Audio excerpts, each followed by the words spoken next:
let's call the meeting to order, please. If we could stand for a moment of silence and the Pledge of Allegiance.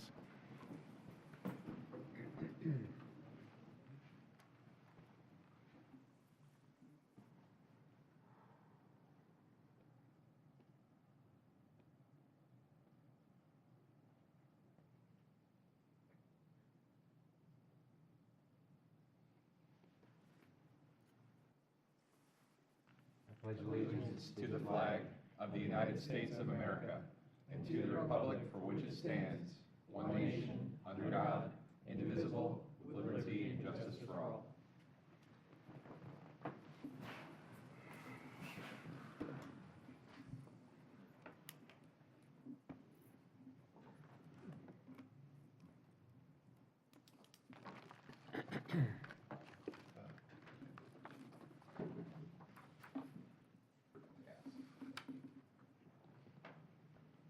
Okay, Madam Clerk, if we can have a roll call, please.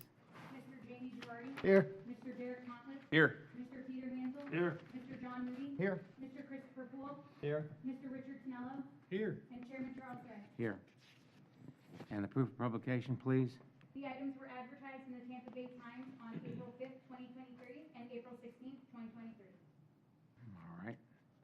And I don't think we have any minutes to approve.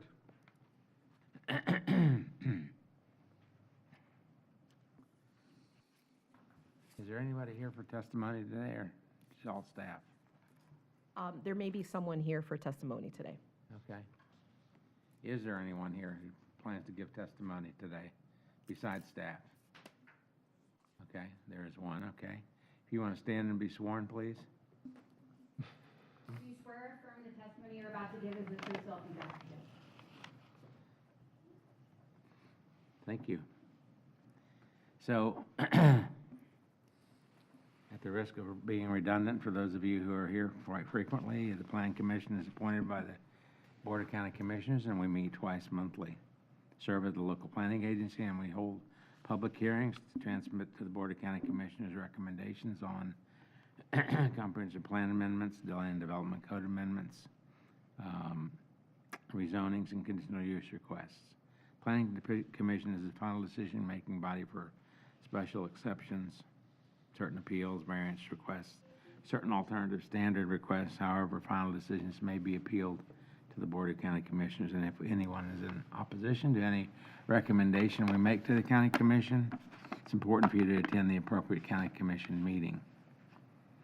For those of you who are here, but is there anybody not familiar with the format of the meeting? Yeah, okay, then I won't go through that. Is there anyone here who wishes to speak on an item that's not on the agenda today? See no one. All right, then the next thing is if you have a phone and it's not silenced, please silence it.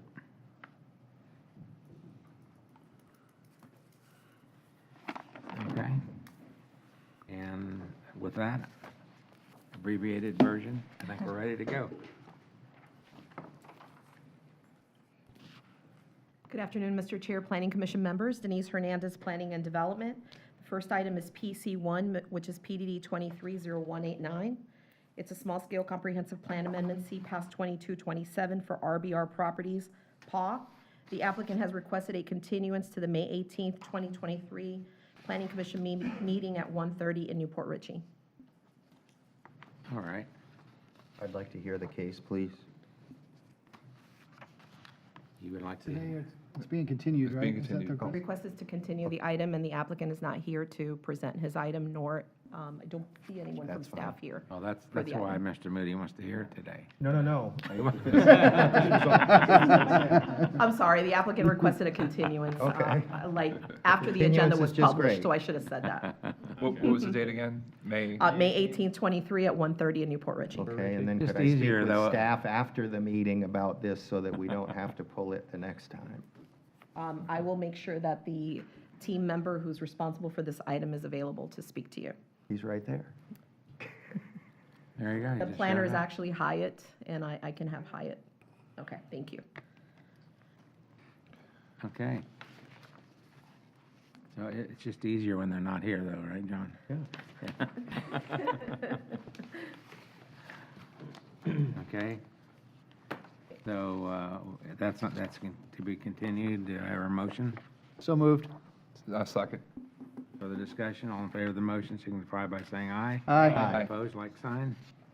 And the following item, P2, P3, and P4, are going to be presented by Keith Wiley, the Director of Parks, Recreation, Natural Resources. Okay. My good friend, so be gentle. Be kind. No guarantees. Chair today, too. If it's okay for the commission, I'd like to just present here, so I have the materials in front of me. Again, I am Keith Wiley, Director of Parks, Recreation, and Natural Resources. Make sure your mic is on. To hold it down the whole time? Better? It Yeah. should just be All right, me. so again, thank you for this opportunity. Hey, Brad, you messed it up, see? Is that better? All right. Yeah, you I gotta have hold done this one leg before, off I the can ground assure you. when you're doing it. All right, so we're good to go. So again, I'm Keith Wiley, Director of Parks, Recreation, Natural Resources.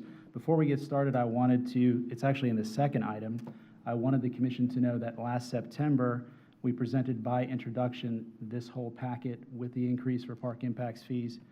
The board approved the process, so this is actually the start of that adoption cycle, if you will. So the first item we're going to present is the comprehensive plan amendment, which is a text amendment providing for comprehensive plan text amendments to Chapter 5, Recreation and Open Space Element. I am also clicker. So some significant history here.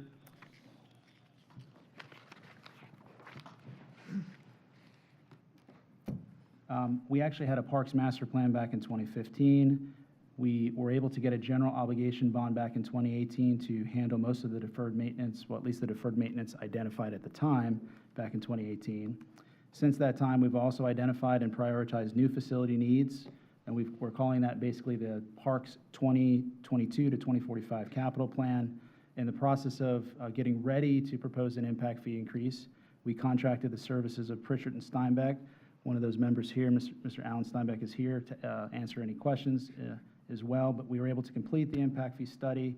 We basically focused on not a consumptive plan, but a consumptive impact fee study, but a plan-based study. This amendment incorporates that new method, measuring parks level of service, which is aligned with the new capital plan that I just referenced and was used in the impact fee study.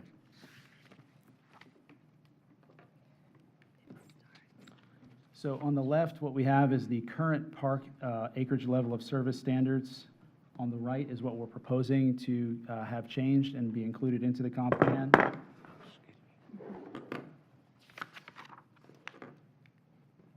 This is the rather impressive capital back to plan that that I was. slide? Second. Yeah, absolutely.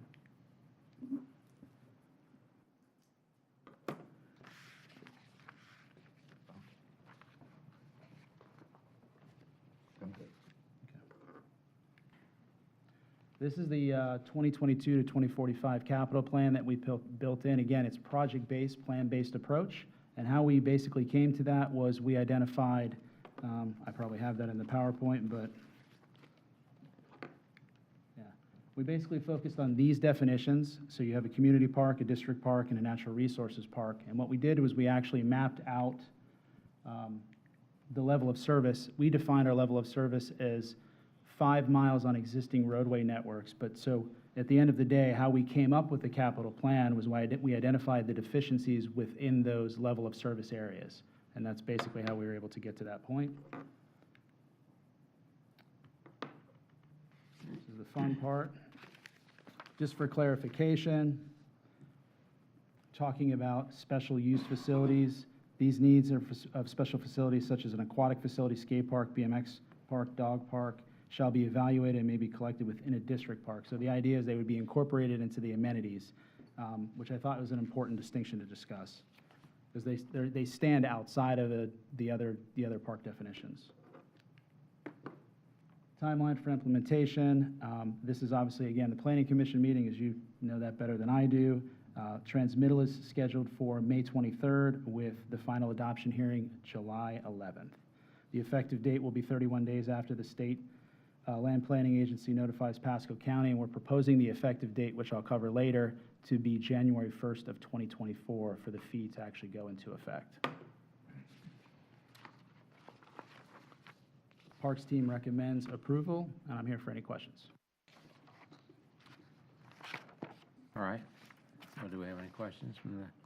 Well, I have one question. I'm curious, District Park,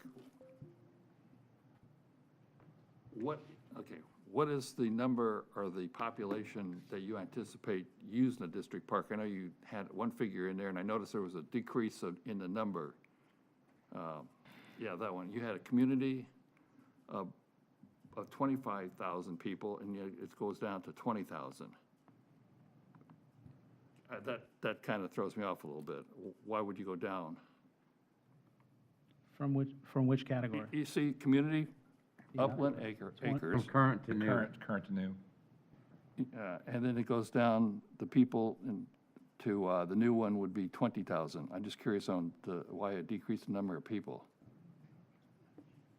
People per park, 25K, and then if you go to the next line over, it's 20K. When we went through and did an assessment of the number of parks by each category within the county, we looked at the existing number of persons per park and the future number of persons per park.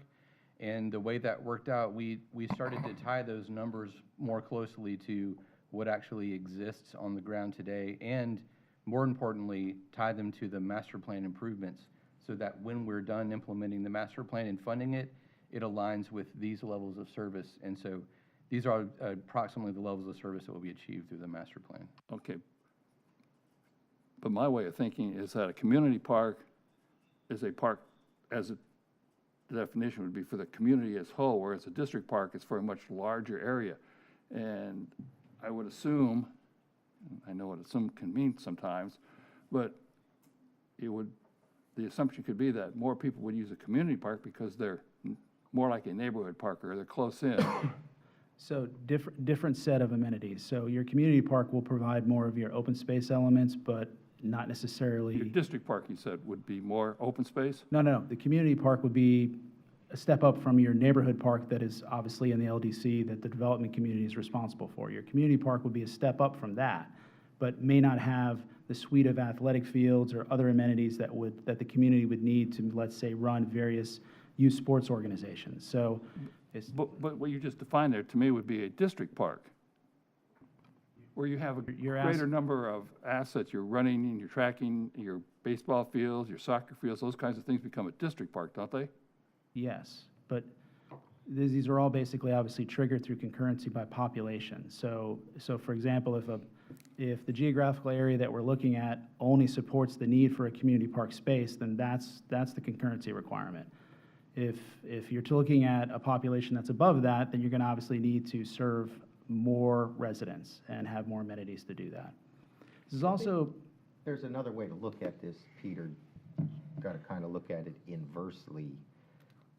I was confused when I first looked at this first, but what this is really saying is that we'll have a higher density of community parks since we're decreasing the population served by an individual park. Your comment might be more applicable to the district park, where in that case we're slightly decreasing the density of district parks per capita. Whereas in the natural resources park, we're increasing the density. The natural resources park is not specified, like the regional, it said 100 acres or greater, but natural resources doesn't specify, so. Yeah, so I think the takeaway is that we had to compare the existing inventory that we had with what we were ultimately trying to achieve through the level of service. And I don't want to get in Alan's territory in terms of the level of service stuff, but we were kind of boxed in a little bit with the existing inventory that we had, and we had to make sure that it all matched up through the level of service change that we were proposing, if that makes sense. I have a question with regard to the concurrency. There's a statement in here, and I'm paraphrasing, that basically the payment of the park impact fee would deem one concurrent or satisfy the concurrency requirement for natural resources parks, But community and district parks, payment of the impact fee, that may not necessarily be the case. And with developments of 1,000 or more units, or the aggregation of developments with 1,000 or more units, that there may be other requirements imposed upon the developers other than just the payment of the fee. And where I'm somewhat bothered by that a little bit is there's no explanation about how we would achieve what would be deemed to be concurrent in that case. And I also see a danger to that, and I look at that similar to mobility fees. The idea of mobility fees was that we kept them low to none in the urban service area so that we would keep development in that area and keep it from spreading out into the less developed areas. This particular provision, if I were a developer, would incentivize me to get away from developments that might trigger the 1,000 unit threshold so that I wouldn't have to bear some other unknown fee for a park.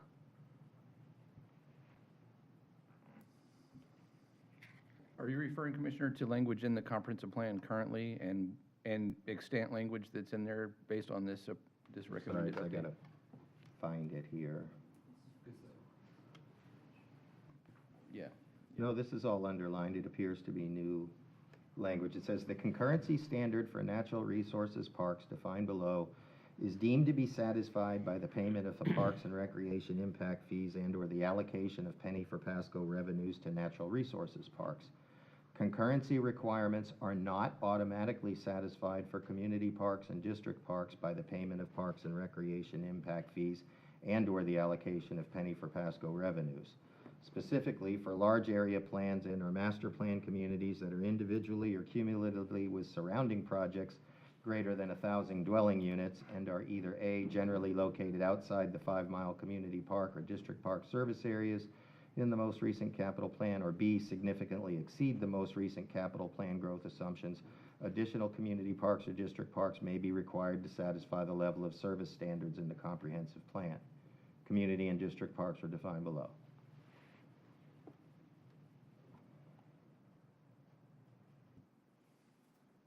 So you have existing a concurrency management form of managing parks, facilities, and the capacity thereof. What that language enables the county to do is to negotiate, like it's done in the past for large-scale developments, to provide public facilities that are called for in the master plan in terms of need, as a function of development, and for there to be a public-private partnership for the provision of those. All of the statutes based under the system that you're in require the county, if there is any sort of dedication of land, facilities, or what have you that meet the needs of the county in terms of its community and district parks or natural resources parks, that developer would have a credit against the impact fees owed. And there's always the need to make that person whole in terms of their participation in the public-private partnership that might ensue on a large-scale development when providing parks. So it gives you that option, but it wouldn't necessarily be a mandate to enforce that provision of the comprehensive plan as There language somewhere else in the comprehensive plan that establishes that a developer would be entitled to a credit?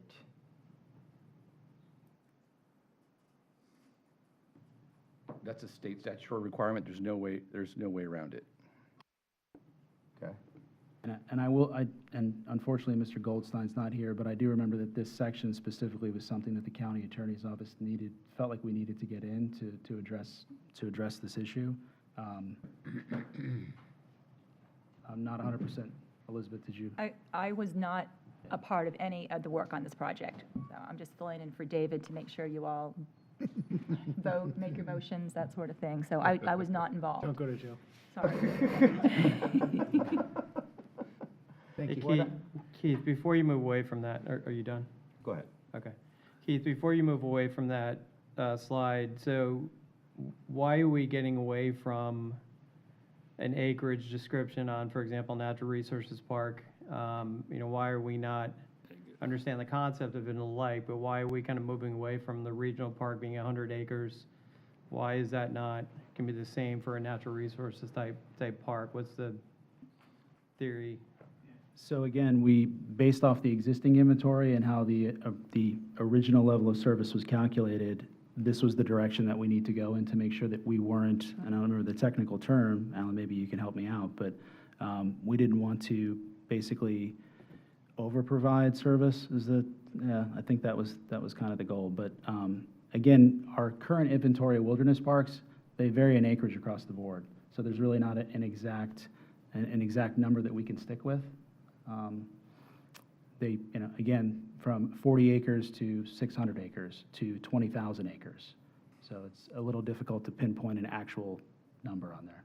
I don't know I if mean, that's- I'm not opposed to it. I mean, from what I see, based on level of service, we're going to actually have more, there'd be a higher density of, theoretically, of natural resource parks. So, I mean, that's a good thing, I think, in the end. So it's just, for the layman that's kind of looking at that, it was an easy kind of definition of what 100 acres is a regional park. Just wondering what the, and Definition for natural resources is, I mean, seems to be, you can figure it out just by the words. Right, But yeah. it should be more clearly defined. That's what I'm thinking. I would agree, you need to have some definition, and we can have an administration today that sees a natural resources park as being 80 or 100 acres, and we could have an administration Yeah. tomorrow that says, well, that 5 acres over there is natural resources, call that a park. So. There is an inventory of the natural resource parks and all the parks in the impact fee study. So, I mean, you can see that, I mean, correct me if I'm wrong, but I mean, they range in size from 5 to 12,000 acres. Now, there's 3 of the however many natural resource parks there, but there's only 3 that exceed that 100 acres. So that would lead me to believe why they took the 100 acres away. Yeah, Do we need another definition or level of Right. classification Well- of the parks? I mean, think it of a is natural defined on- resources park as like Starkey Park. It is defined here, but natural resource parks are the areas that provide opportunities for those recreational activities that are compatible with the maintenance of natural conditions.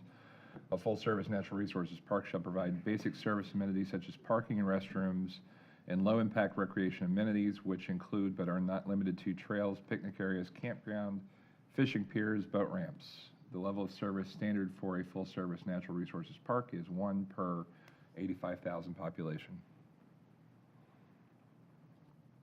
and if I may, There are only 2 or 3 acres for every 85,000 people. Yeah. It's going to be tough, yeah. That's tough.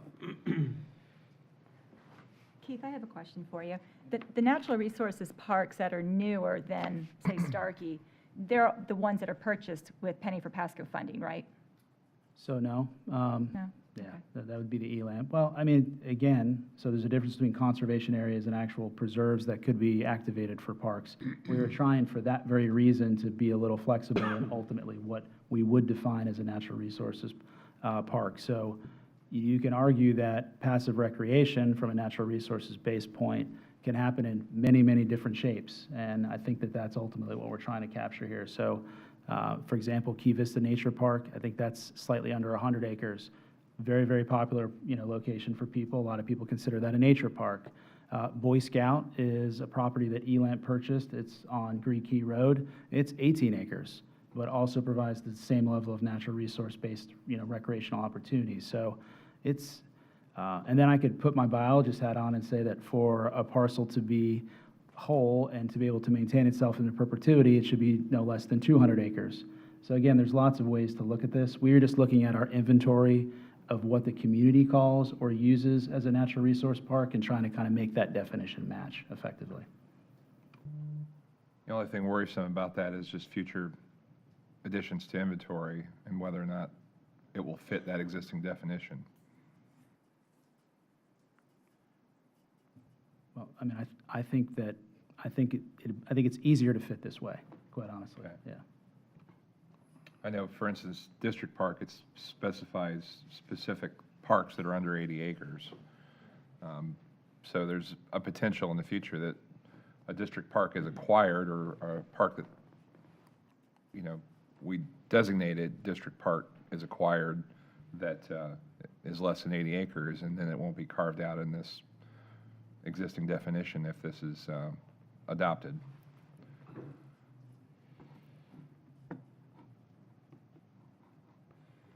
Well, how are you going to calculate the impact fee, the actual impact fee to a developer? So we'll get to that in the next series of presentations, yeah. Yeah, I'd like to see us get to the practical numbers so we can see how it changes. Could I make a motion to table this until after we've heard the presentation, so that we're not voting on something until we have all of the information? Yeah. Yeah, you're going to go through this in sections, right? Yeah, so the next item is, Just a second, Mr. Chair, just for, there is someone signed up to speak specifically on this item. Okay. Okay, is that the person that eagerly That raised person their that hand? used to work here. That troublesome-looking person back there. Would you like to speak? You give us your name and address, please. Good afternoon, Cynthia Spidell. I'm with Stearns Weaver at 401 East Jackson Street, and I'm the only person who's been sworn. So we met with staff about the very language that Commissioner John Moody brought up with respect to concurrency and what satisfies concurrency. And staff worked with us, and we actually made sure, that that language, that 1,000 units was in there in aggregation or alone. And we talked about proportionality and impact fee agreements, that type of thing. And David Goldstein said, state law and the Land Development Code require, if a conveyance is to be triggered as a result, then obviously state law and the Land Development Code require that that be proportionate. And there's impact fee agreements and development agreements that could cover that. So we were comfortable with the addition to the language of the 1,000 units. And it also has to be outside that 5-mile service area. So. Okay. So with that language, I just came to speak in support of it. And thank you for bringing it up, because that was exactly the concern from the development community. Thank you. Thank you. Any questions? Nobody wants to I grill do have another question. This hearing was advertised. Were the stakeholders invited personally? Were the big home builders, the big developers invited to attend this? Because I'm shocked none of them are here. yeah, so for well over a year and a half, I've been talking to the Tampa Bay Builders Association about this. They were informed of the schedule. They were delivered the actual impact fee study. We've had numerous meetings. So, I mean, I could confidently say yes, in fact, they Were were. they told of the day of the hearing? Were they? Yes, yes. And in addition to that, we just had our horizontal roundtable meeting yesterday, at which one of his staff folks presented, and there was about 60 participants in that meeting, and most of them are builders and builders representatives. And they actually had gotten a presentation at a previous horizontal roundtable meeting fully of all the materials. So they have been informed. All right. Let's keep going.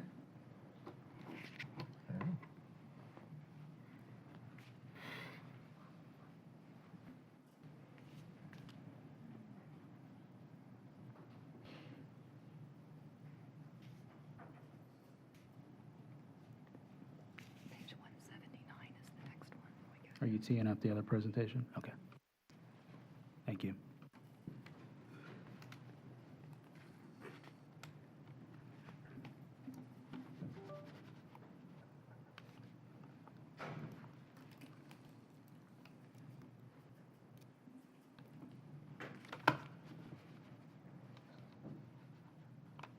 Okay, I think this one actually tells the story better. I wish I could have started with this one. So this is the first workshop dedicated to the extraordinary circumstances necessitating the need for the Parks and Recreation impact fee increase to exceed the phase-in limitations in sections 163.31801, 6B, and D of Florida statute. So this section of Florida statute basically limits impact fee increases up to 50% of the current impact fee rate and requires that you demonstrate extraordinary circumstances. It also allows for a phase-in approach as well. However, because this impact fee has not been changed for over 20-something years, we went through the process of doing the impact fee study to define our extraordinary circumstances. We've had an unprecedented amount of development, which most of you know. The current impact fee was last adopted back in 2002. In addition to construction increases and the capital plan needs assessment that I mentioned earlier that I'll go again through in detail if need be, the current impact fee over the course of the next 10 years or so would generate around $52 million, just kind of giving some background off the slide. Land values have also increased. So in order for us to generate enough money to build the next district park, it would probably take anywhere between 20 to 25 years to even accrue enough revenue to even consider doing that. The issue with that is through concurrency, we've also taken down numerous district park locations and other capital project locations. And with the revenue being where it is, again, we really can't deliver on the commitment to actually build said facilities. So that's the other reason. I think we all pretty much know what this slide is here. This is just a producer price index for commodity and construction materials.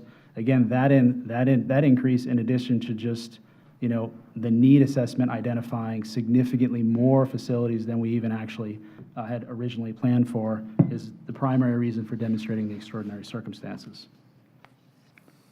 So the current fee, again, is both in single-family and multifamily. Total for single-family presently is $891.82. Multifamily is $627. We're proposing to go to a single dwelling unit rate of $3,450.15 per unit.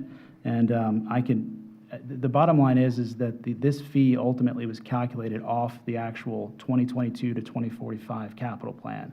Inflationary adjustments were included. Time to construct was all built in. Alan can add anything if I'm missing, but the cost. Next slide, Keith.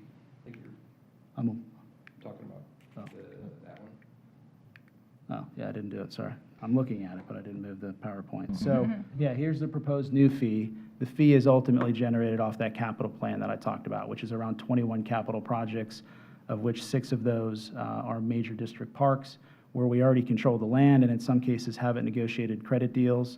So if you can imagine trying to negotiate a credit deal underneath the existing fee where the value of the fee for land is $117, you can imagine how many houses a developer would have to build before they could even recognize that. So quite honestly, it doesn't give us any leverage to even use or strike a credit deal underneath the existing fee structure because of the high raising prices in land. So the proposed land portion of this fee of $3,450 is around $1,000 if I recall correctly.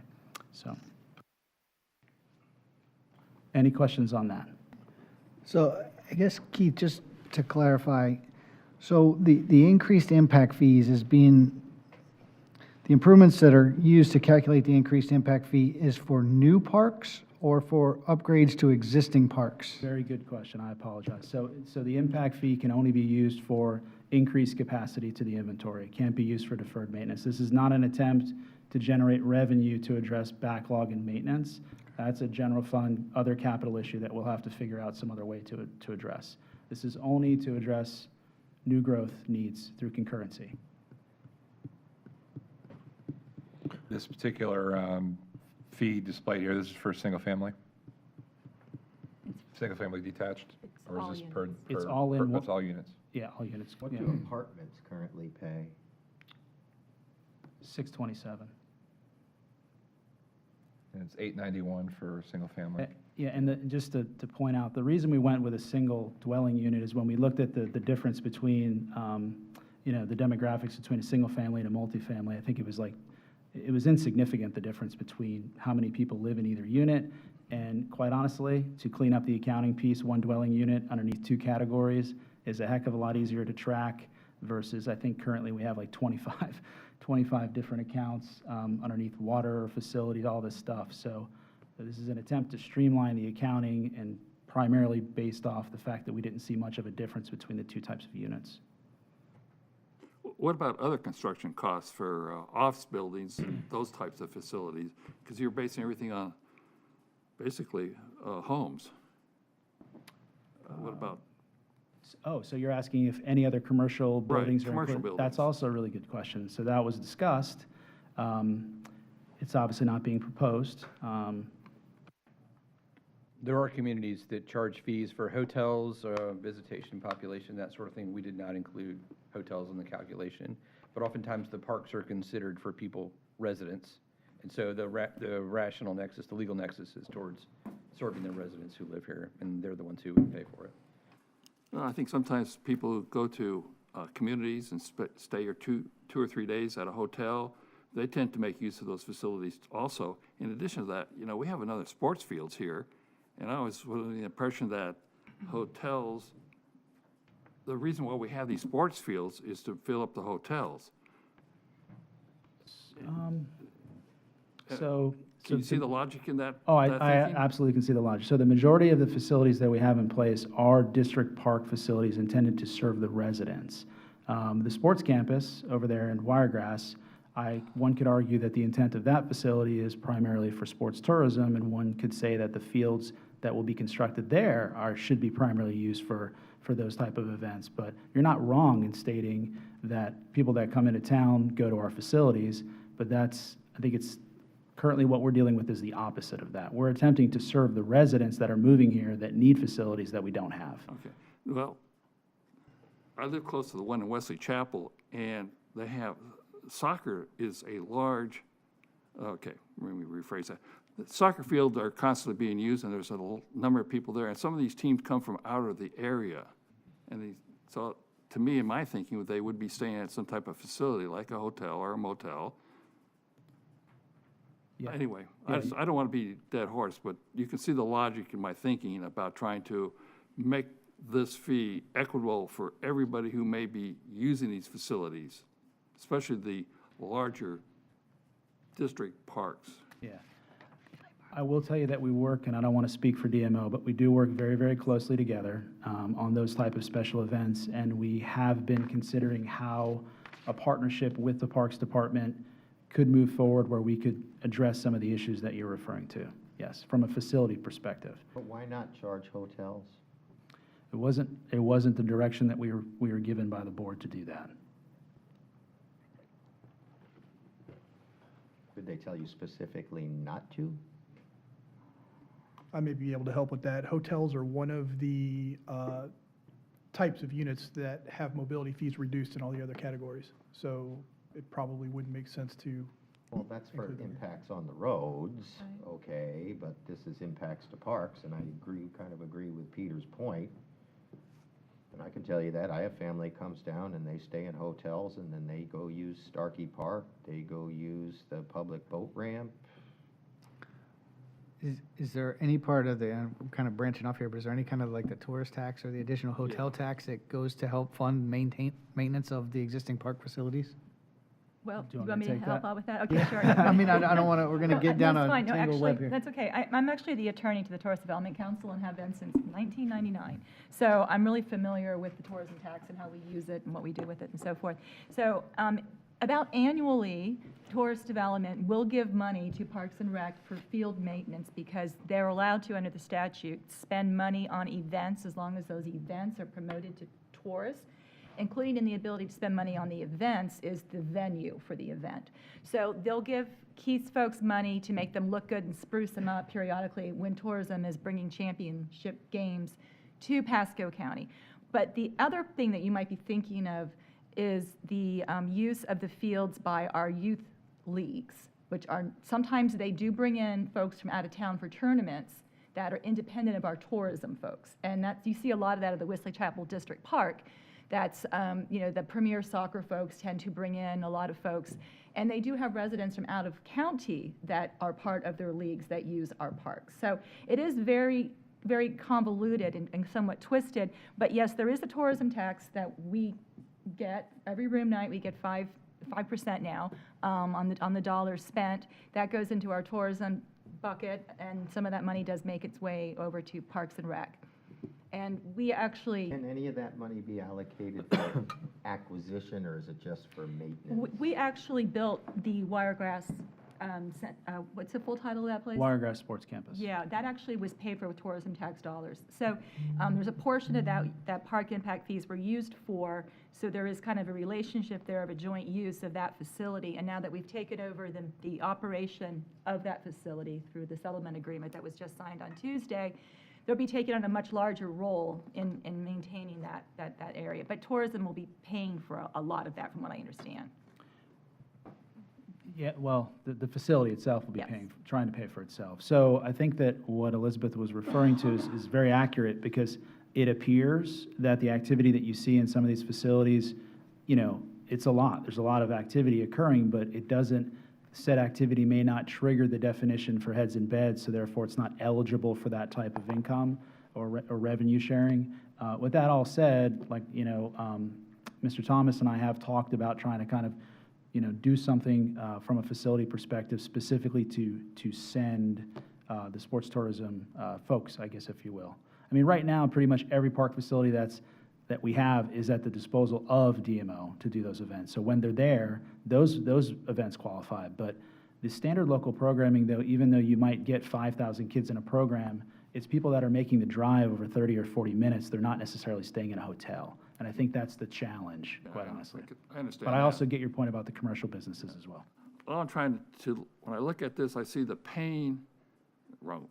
I see that you're zeroing in on one industry, housing development industry, basically, is going to have the financial burden of the development of some of these parks.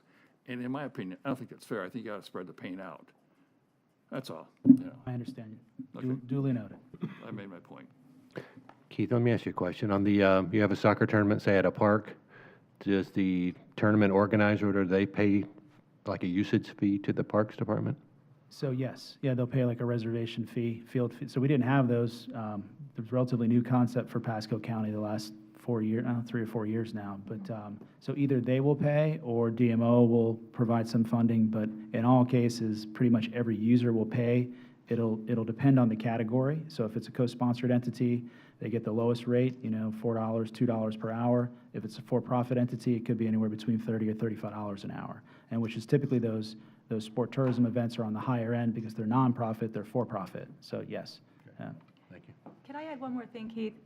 As you're aware that the tourism department is embarking on updating their strategic plan, and yesterday there was a presentation to the TDC about it, and part of it was looking at your park facilities. They toured them, and they believe that the Starkey Ranch facility is the ideal for sports tourism, and they are interested in working on in your strategic plan with you all to see about that kind of a standard going forward. So maybe there's money from them for that as well. Yeah, that's great. Standard sounds awesome. What makes me very nervous is hearing from all those residents from the Starkey development that we're going to turn that into a sports tourism destination. Yeah. We might fill the room here on that one. So, you know, I think We always love it when that happens. Oh, yeah, I love it too. getting good at that. Yeah, especially when I have to present or be a part of the process. Just a quick note on that, we did build a new softball complex there, and I think what that group's talking about is we didn't value engineer it down. We actually said this is what the industry wants to see,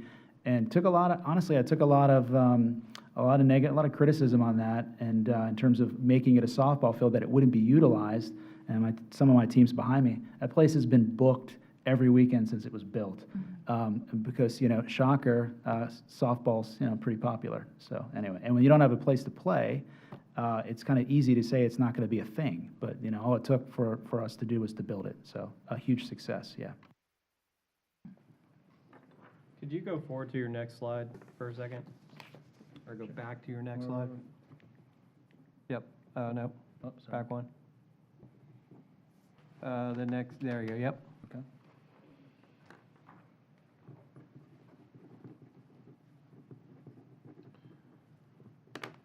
So can we have a discussion about how you got to this number? Because I'm a little bothered by something that I see here. And I'm looking at, bear with me here. My screen's a little small. Page 224 of 336 of this agenda, or that would be, let me get to the bottom, page 41 of your study.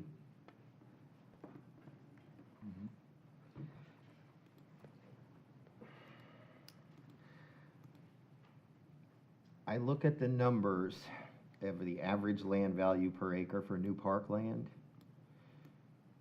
and I just want to say whoever calculated them should be the richest real estate investor in history, because their land value only ever went up. And that doesn't happen. And I don't know how we can make that kind of projection, especially where we are in the state of the economy right now. We have banks failing. We have credit tightening. People are finding it hard. The interest rates doubled in more than a year. People are having a harder time getting a loan. And I watched in 2008, home values drop by a third, 40%, just like that. But this makes no assumption that that'll ever happen again. This makes the assumption that land prices only ever go up. And I'm not saying that we shouldn't raise money for parks, but I question the number and the calculation of that number, and I want to make sure that it's a fair number that allows that construction and development industry to survive as well. As Peter said, this is putting a big burden. You know, one of the things that we get constantly told about, and we can't speak out of both sides of our mouth, is we need affordable housing, affordable housing, affordable housing, but we're going to add $3,450. This is at a minimum, on a single-family dwelling unit, 350% increase, and if I'm on an apartment unit, it's a 550% increase. And the state limits us to a 50% increase, and I think the state passed that law to make sure that developers had some certainty when they were planning projects. I'm not going to say that I'm not opposed to maybe raising it higher than we have, or maybe above the 50%, but this is 550% in some cases if you're an apartment developer. And I see that it's based on numbers and economic analysis that I'm not really comfortable with, that the price of land always goes up. So John, I could probably speak to that because that is in my wheelhouse. So it looks like what they're doing is they're using a standard inflation factor of 5% compounded each year. Whether or not inflation historically has been probably around 3% if you go back, depends on how far you go back, but going back 50 years plus, it's been right around 3%. But typically real estate has tended to, again, if you look at a very macro scale across the country, going back a great length of time, real estate tends to mirror the inflation rate. Okay, but this is higher than the inflation rate. So in the past, inflation rate's been 3. So, you know, that it looks like they're maybe a little bit heavy on that by figuring a factor of 5, but that could be because of expected growth in Pasco County and Florida in general. So if it were my personal opinion on that factor, that's probably a realistic number on a 5% compound, because it's, especially when we've seen the last few years of, you know, we even saw double-digit inflation at one point in the last year. So, and there were times when we've seen deflation.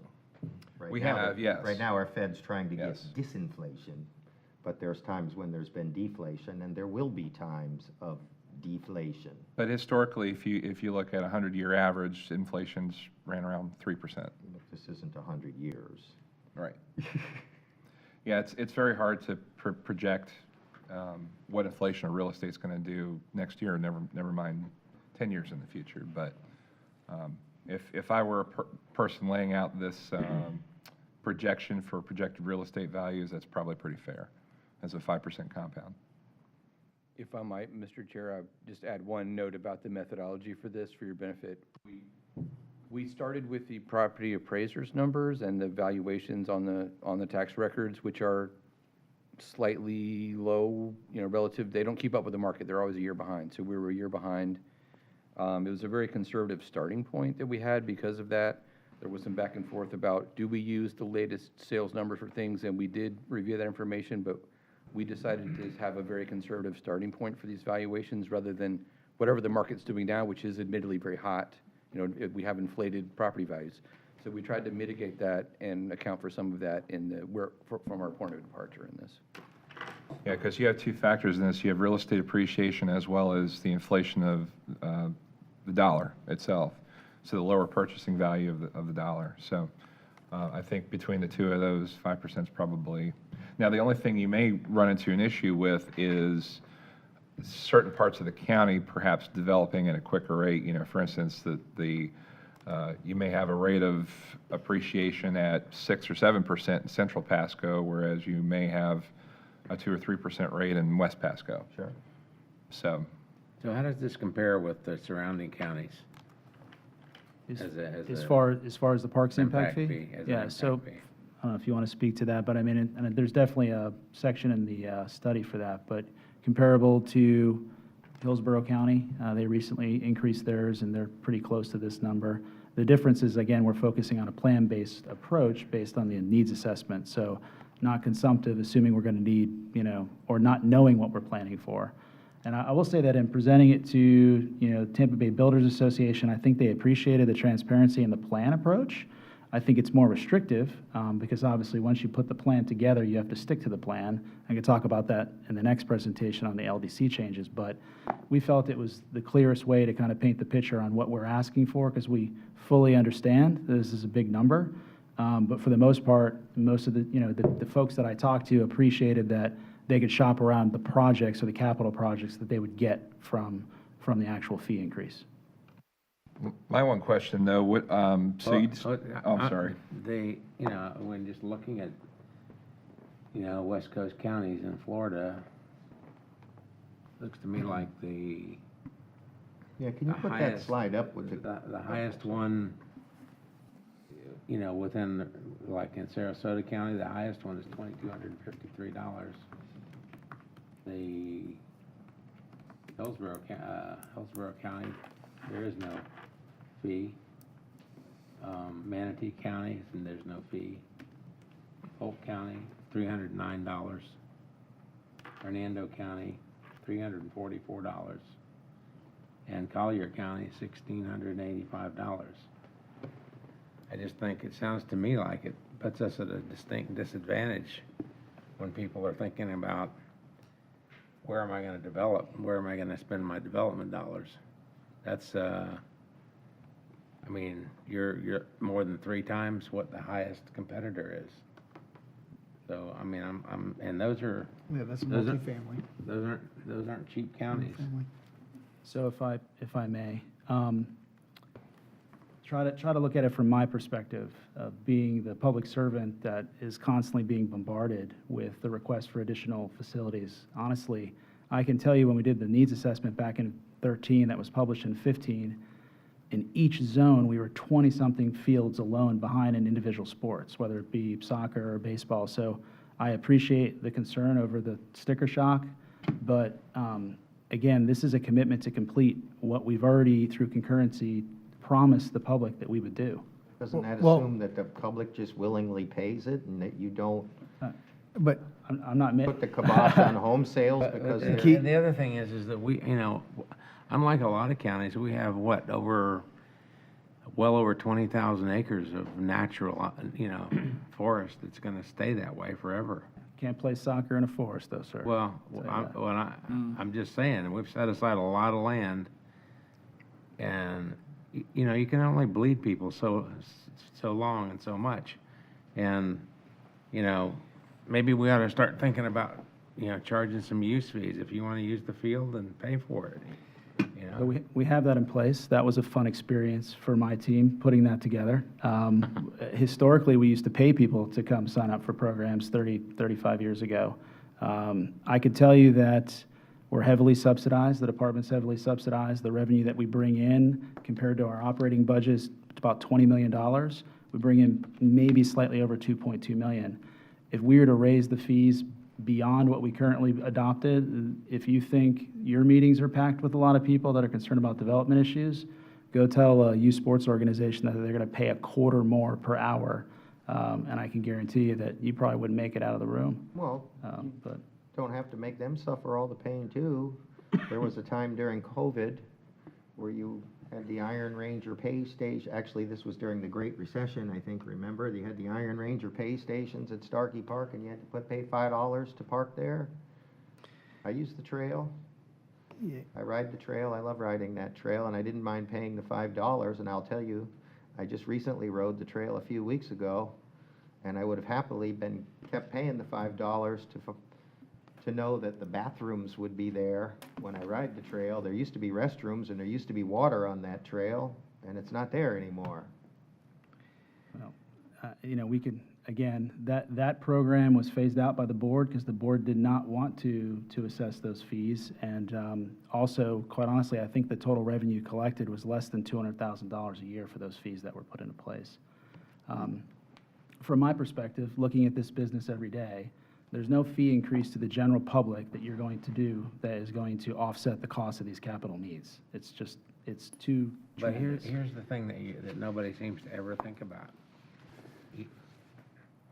These fees that we're talking about, they are going to the general public. It's who else is gonna pay for them?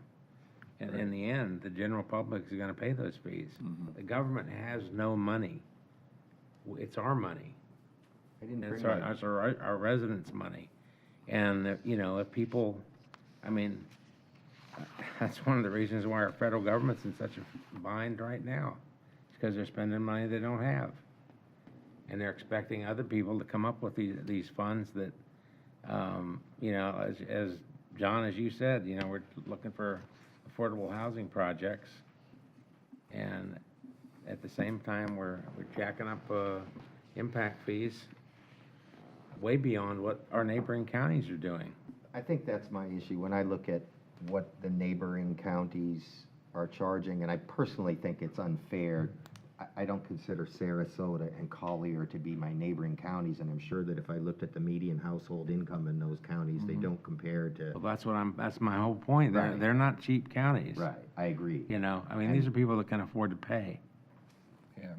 And our fees are topping those, other than the top end in Collier, the We're proposed talking about a fee fees. that's 10 Right, times what right. Hernandez is. Correct.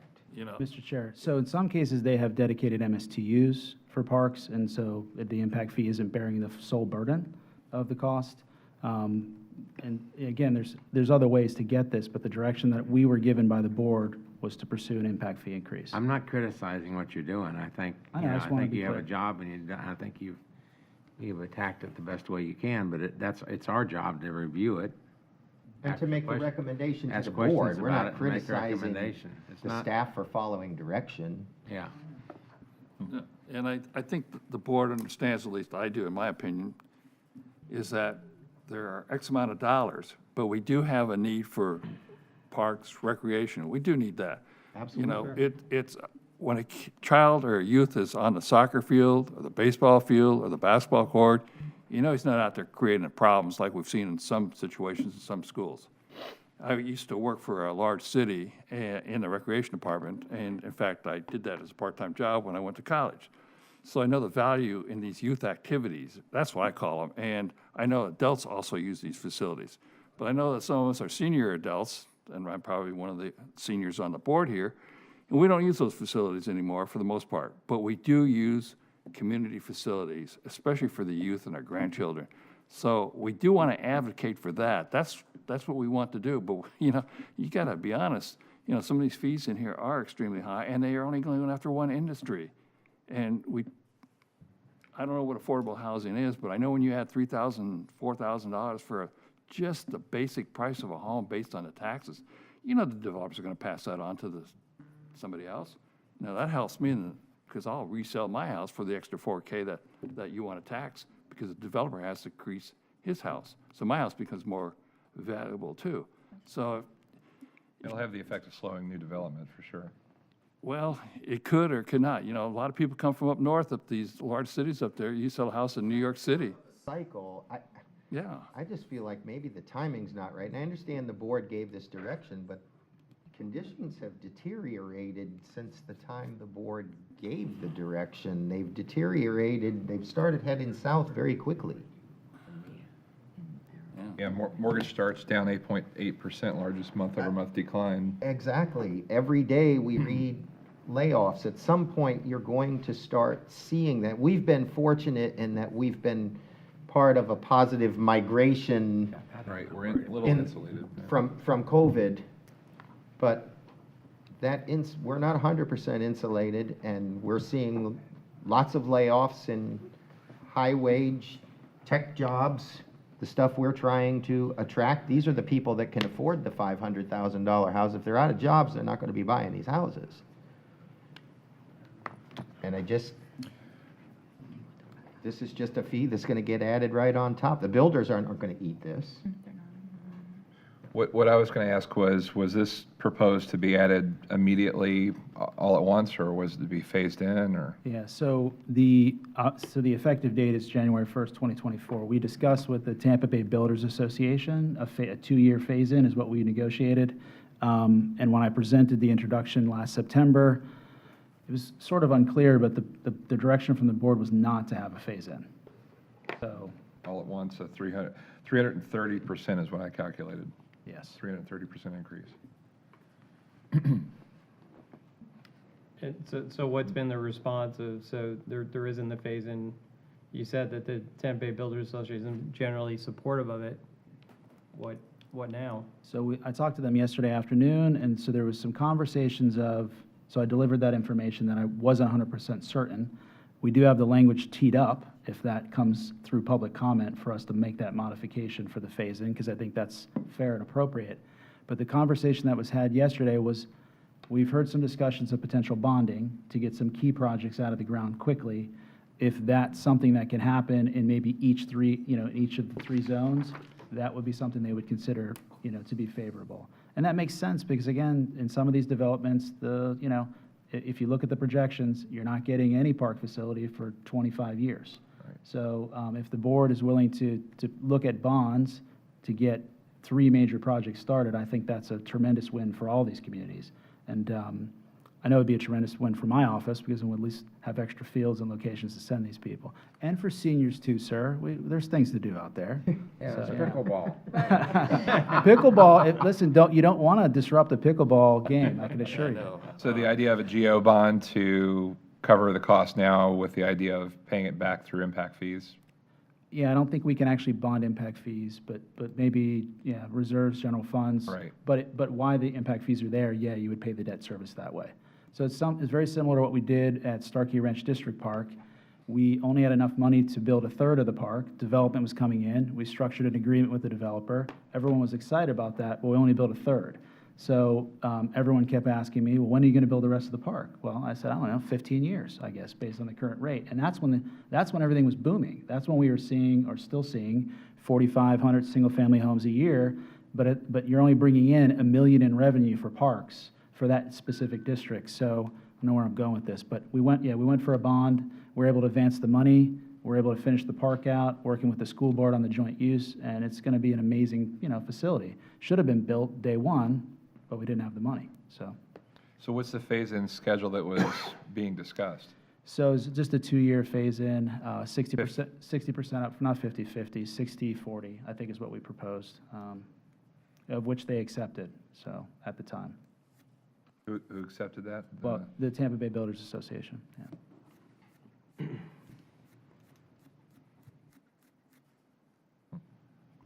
So 40% would be January 1, 25?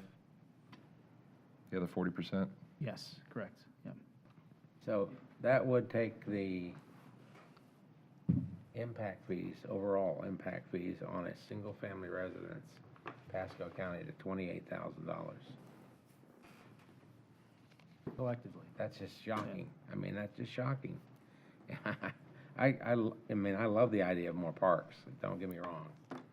And I think everybody does. It's just that everybody loves things, but they never want to pay for them. And most people don't mind paying their share, but, and I don't even have a problem with slowing down development. I don't think that's a bad idea.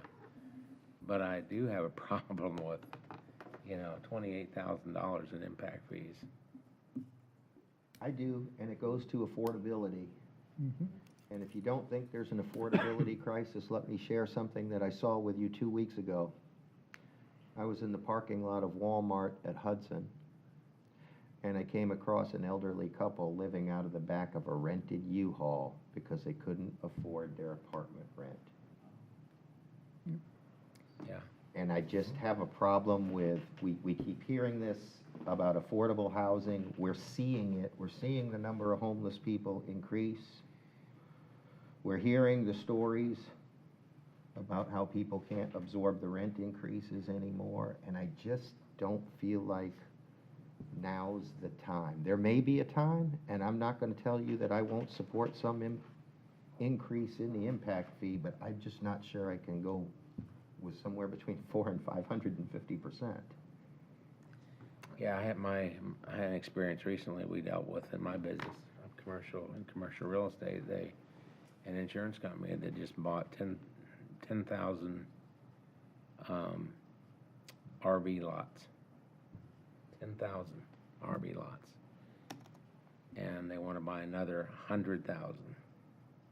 And I asked them why, and they said because people are pouring into the state of Florida. There's no place for them to live that they can afford. Interestingly enough, my secretary today brought me an ad, and I'm not going to tell you where it is. It's here in Pasco County. People advertising an RV parked on their property as a rental unit, and I will tell you that in the neighborhood that I live in, probably 8 out of 10 homes have one of those because people can't afford housing. In fact, Denise, there's one in my neighborhood that probably has 10 or 12 of them on it, along with old junky mobile homes and everything else. And while I agree, I think the 5% number might be correct, but I totally agree with what you're saying. I think we're at the peak of a cycle. We're very close to a peak of a cycle, and this may not be the right time. Hey, Keith, I have a question about affordable housing. I know for the school impact fee ordinance, there is a provision that provides that the school district would subsidize the impact fee for habitat projects. And they would basically just take it out of their general revenue and so forth. And I know from mobility fees, we can have reduction of mobility fees for affordable housing. Was any of this conversation thought of at all? Yeah, so Brad and I are just having a sidebar conversation on Okay. that. So I was asking, definition of affordable housing, and I was in the meeting yesterday about, 40, 50-foot lots, and what is the definition? That's not my area of expertise, but, I mean, if it makes sense to consider that as a provision somehow, as long as it's carefully crafted and we can create an exemption for that specific unit of development, I think it does make sense, because obviously we're faced with a crisis with that, and it's important. Again, that's about as much as I want to say on that, because Terry's here, he could maybe add something, but yeah, I think if that's a part of the recommendation to the board, that makes sense, quite honestly. I'm a member of the community like everyone else, so. Yeah, and I think really kind of just summarizing from my point of view, I think that other things need to be looked at and considered other than just impact fees to make up for the deficiencies that are out there. I mean, we talked about all the different users that use the parks. A lot of people come into this county, whether it's, through all the different variations of taxes, gas taxes, property taxes, some other method, but to lump all of this, and it seems like there's a huge chunk that's getting lumped on the developers and just pushing impact fees. Everybody keeps hitting the impact fees, which is precisely why I asked the question at the beginning was, is this for new parks or is this for deficiencies for existing parks? Because I don't really think that the developers should be paying to make up for the deficiencies that are out there. So that's my position. And like I had commented earlier, we are attempting on various fronts through the general fund and other funding sources to address, the deficiencies on the backside, so. There has been a conversation of an MSTU and things like that, but again. Let me ask this question, and this goes to what really has to happen here in order for these impact fees to get raised to this level is we have to find that there's an emergency or extraordinary circumstances. I'm having some trouble reconciling in my mind how I didn't do something for 21 years constitutes an emergency. Are you referring to the extraordinary workshop requirement that we're exercising right now, or are you just saying justification?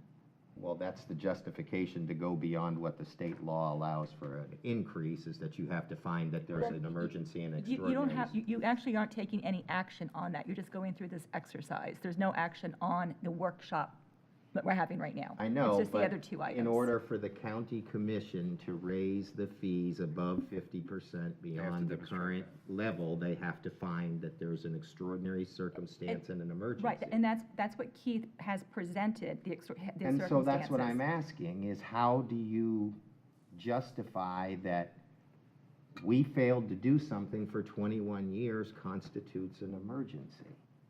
I don't know if we're saying it's an emergency. I don't think that word's in the Yeah, statute. and that's obviously, I don't think in the That's the- statute. It's extraordinary circumstances to meet the level of service, I think ultimately is the end game. And again, I think that when you have a plan that was done in 2015 that said you're 20-something fields on each side deficient, based on the population projections that were coming in, So why nothing just- done then? why wasn't what done then? The impact fee increase? A proposal So, to raise the impact fees. so it was, actually. So we did present a proposal. We presented the entire master plan at the time, which was at that point slightly under $220 million. The board did not, was not interested at the time to present an increase at that time. I wasn't in the position that I'm in now, but I was on the team. And I asked them to at least consider addressing the deferred maintenance piece, which was a part of the, which is a part of the $220 million. So, which then got us to the general bond obligation, which went on referendum, which passed, I think, by 72 or 73%. I think it was the highest bond at the time that went that year, which in my mind highlights the support of the general public for something like that. I was told many, many times that that wouldn't pass, but it passed, because I think, from my seat, the public finds this extremely important, and we're really behind. And I think that that's, we can provide all the numerical information that we need based from the master plan and the impact fee study, but I feel like we're satisfying that condition of the statute based on what we've done to date. Well, again, that stresses we're behind, so I don't think that developers should be responsible for making up for what you're behind, personally. I think that has to come from other sources. And in terms of the impact fee, which only covers capacity and capital expenditure and additional capacity, the fee is structured to only charge the same level of facility provision that exists today. In fact, it goes down ever so slightly over the master plan period, but the master plan and the fee is designed to just maintain the level of park facility and park land that exists today per resident in the future. So we're not getting ahead, we're not making up for being behind, we're just maintaining the same level with this proposal that is the master plan plus the fee structure that's there. The other thing about the fee is that if you'll go to the fee slide for a minute, the presentation and the second to the penultimate slide of the presentation, there is the existing deficiencies credit, which comes off that we calculated a type of level of service in the study, if you've read it carefully, to reduce the amount of money that comes off. And in addition to that, there's the debt service credit, so that the level of current debt service that exists out of the fee program is also reducing the fee. But we made sure, we took pains, I'll say, and went above and beyond a normal impact fee study to demonstrate that we're not charging people for a higher level of service with this fee than currently exists today. I mean, I personally, I think that the parks are an integral part of any community. I mean, everybody wants to look at the parks and what are your park features and what do you have out there? So, I mean, I'm not belittling the park's value at all. In fact, I might be saying it the other way, that you need more money. I mean, but I just wanted to make sure that I understood correctly what the increased impact fee was for. I'm going to make a comment. I don't think I'm going to vote on this because it doesn't increase density, but this is for new residential development, correct? Yes, correct. Okay. And just, I mean, from a school perspective, and we did our impact fee, you look at a $3,000 charge, and you look at a total cost of a home, and it's probably less than 1%. That's you're going to increase your house, or cost of the house. You work that out to a mortgage. It's not a whole lot to add on to it. And so just a different, I'm hearing you all, and I understand what you're saying, but I'm just to give you a different perspective of what's going on. And it is an investment in the community. So that's just my 2 cents. And I'm not going to vote on this because it does not increase density. Oh, one more thing, because I did mention this. You don't raise it now, the economy crashes, and then you're never gonna raise it. So, and we found that in 2008. We raised our impact fees probably about 10 years ago. There's never a good time. There's a horrible time after the economy does crash, if it crashes. I'm not gonna saying it is, but we've run into this before also. I'd argue, though, if you raise it now and then the economy crashes, it makes the crash a lot worse for us locally. Well, there's always the ability to reduce it too. You know, thing is, it's an amendment to I'm an not trying ordinance. to discredit the school board by saying this. When you did your analysis, what was the rate on a mortgage? I'd have to go back and look, but it was at least 250,000. No. I mean, the interest Interest rate. rate. Interest rate, yeah, I understand that, yeah. I mean, we went through a period of historically low interest rates, and, you know, last month, I got more money in interest on my savings than I got in 10 years. In 1 month, I got it, than I got in 10 years. Well, you got the big bucks. You know. Yeah, money market rates are at 5%. So I've discovered. But the problem is that increases borrowing costs, and that leads to this inflation that we're talking about. That's my point, is it may not have been at the time when you had a historically low interest rate, it may not have added that much to the cost of a mortgage, but that number's significantly changed. It Looks also like those rates reduces- may be going up again next month too, so It reduces influx of investment in real estate and things like that as well, because those investors can get risk-free rates of return, in CDs and money markets and things like that. I don't So- have a crystal ball as to the economy, but I do get signals and signs. One of the things I get is every day I get an email from the water management districts, all 5 water management districts in the state, with a list of all of the permit applications that were received that day. A year ago, if I would have printed that email out, it would have took 2 or 3 pages. In the past month, those applications have dropped off to half a dozen, 6, 7 a day per district. They're not, it's slowing. I'm seeing the signs of slowing. We can tell you by the phone calls that come into our office, the number of calls for new development. And that's why, like I said, I could support some increase. I'm just not sure I can support this much increase at this time. Elizabeth, let me ask this question here. Could they take the total amount of money that they need and put it into a municipal bond? People do buy bonds. A lot of people do, in fact. Right, but we just went out for the bond referendum he was referring to. I don't know if there's any mechanisms for the county to do something other than that bond. I mean, they could. Ultimately, it's still going to result in a tax of some Yeah, kind. but Yeah. Somehow. it's a tax, that's true, but Right. people who buy municipal bonds would kick in the capital expenditure that you need up front, Yeah, and then the county or whoever who is obligated to pay the bond off can do a little bit over the next 50 years if So they from want an to. economic standpoint, with a GO bond, again, that's going to be dictated by prevailing interest rates. Well, yeah. So with rates being higher, it's going to bear a little bit more of a cost to the county to do that. if But we did municipal something like bonds that tend now. to be much lower than Well, other correct, bonds out but, there. yeah, but, before, a muni bond might be yielding 3 or 4%, Right. now it's 6 or 7, 8%, depends on the It's that obligation. much if we tack it onto a mortgage. And so too. that means if, that's that extra obligation, the county has to pay those coupon payments, Yeah. and therefore, Well, so it's expensive It's either either way. you do the municipal bond, or you take this amount of money here, and there are going to be other expenditures coming forward, like the school districts or whatever districts are out there that need the financial resources to complete projects. And if they add it onto the home, that's just going to be a higher interest rate, or could be a higher interest rate. None of us can predict what a home mortgage will be down the road, but, The other issue with a muni bond too So, is you that you're kind of predicting what you think that capacity is going to be, and if there is a slowdown in housing, you may end up building a park that nobody uses, or not enough people use. it's shifting the burden from this individual to this individual. That's what I see.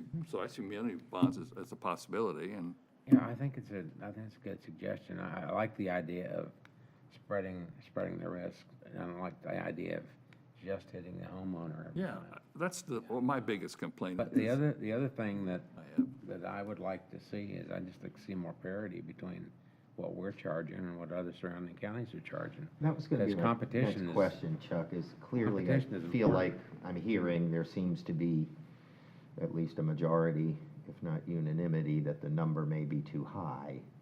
Is there a number that we can be comfortable with? Well, let me just, before we go to there, if you don't mind, I don't want to cut your presentation short. I just want to make sure we're doing a lot of talking here, and we also have to hear from the public, so. Hey, can I ask one quick question here? Mr. Tonello jarred something in my mind on this that I just kind of wanted maybe to get some clarification on, probably has to come from Elizabeth. Normally, he would only vote in cases that involve increased density because that impacts the school, but this impacts the school as well, in that the co-location of the parks and schools that we try to do would be impacted by the result of this. So can he vote on this? I think it's just increases in density is actually how the LDC is laid out. Okay. But however, don't you vote to break a tie if there's a tie? Okay. Yeah, I can look at the LDC, but I think it's just density. I was just curious if it said specific density, or if it Yeah. said things that impact the school, because this Right. would impact the school's budget, because they would need to provide those facilities on their own sites Do if they we can't have a lot co-locate of with the those school. coming up that are being programmed through MPUDs and so forth? They're intermittent, yeah, but I would say of the 6 major projects, at least 3 of them are tied that way. Interesting. And maybe more if the land configuration works out and stuff like that. There is a huge benefit to do that. Okay. Keith, going back to the phase-in possibility, when were you directed by the board not to consider that, or when did they direct you that they did not want to consider the phase-in? It actually came up at the presentation last September, so literally in the middle of the presentation, Right. yeah, more or less. I remember That was a it. much Yeah. different Yeah, time. and it was a sense of urgency, quite honestly, by some Right. members of the board. Understood. to It was a much execute different time back then, too. Yeah, last things- September. I agree, there's been a lot of things that have happened since that time. Keith, did you finish your presentation? I don't think you did. I did, yes, sir. Oh, you I'm did? wrapped. Okay. On the workshop piece, we have the LDC item next, which, Well, Right. we've got to go back to, well, we can talk about the LDC, but going back to the comp plan is preferable because it has to be done first. Okay. But I just read through your comp plan amendment. There's no dollar figures in there, but it sets a level of service standard. So you all can go forward with the comp plan amendment with that level of service standard, not knowing how it's going to ultimately be paid for, and then figure that out later. So you could at least still do some actions today, even if you Okay. don't like the number. Okay. So Keith, why don't you go through that? Go ahead and go back to the comp plan? Back to the comp plan? What? Yeah. Did you want to take public comment on this workshop portion, or is the No, I don't want workshop to hear still? from anybody in the public. Is there anyone here? Anyone here would like to I speak? did see comment in the agenda that the county attorney's office suggested that we needed to take Anybody public comment from the public? No, there's no, all right. Then you Mr. can Chair, also for close the record, because workshop. I didn't state this, there is no one signed up on WebEx to speak I was on gonna any of these ask. items. Thank you. So you could, They hung up. you could then basically close your workshop. It requires no action, just that you actually have it pursuant to statute. And then you can go back to the comp plan amendment item. Okay, so, We've thoroughly whipped a dead horse, I guess. Yeah, for real. so this would be handled like a continuance, and we come Well, back? let me ask this, so No. there's no action, so is the statute just that they have to present that they believe there's an extraordinary circumstance, or does the board have to find that there's an extraordinary Well, circumstance? that wouldn't be for you all to do, I don't believe, but I can confirm that. Said the board. Well, that would be the Board of County. So there's actually a second workshop, Right. just like this one held before the board, and so that would be in the board's purview. You're just going through the exercise. Since 2 are required by Florida statute, we decided to make you guys do one and make the board do one. So do we make a recommendation to the board on this? Not or on this extraordinary stuff, no action required. And that's what I'm asking, does the board have to make a They may have to determination? do something. I have to look at the slides for the statute on it. See, Keith, you went through all this for nothing. No, but he had to fulfill the requirement. Good of prep- two good public preparation. hearings. Provided We don't have any- justification in your We study. can't, we don't have anything to say about it. We've said lots. We said lots. You We have to provide a understand you're not justification in in the an study. easy The board is, position. is ultimately adopting a fee schedule. The study is the thing that is the legal standing that you fall back on if there's a challenge to the fee. That would be presented through transmittal at the time of, the first hearing. If I were a board member, I would just say I'd want to consider the impact of having a much, much higher fee than the surrounding counties. And I'd also consider phasing it in at this time because, as was mentioned, in last year, it was a completely different economic time. Everybody was flush with money and it looked like a good time to jump in. Not so much right now. Yeah, it's a fine line. It's in a dangerous time. I mean, the study identifies deficiencies that are needed. The And I county agree has they're parks needed. they need to build. I don't disagree with them that they're needed.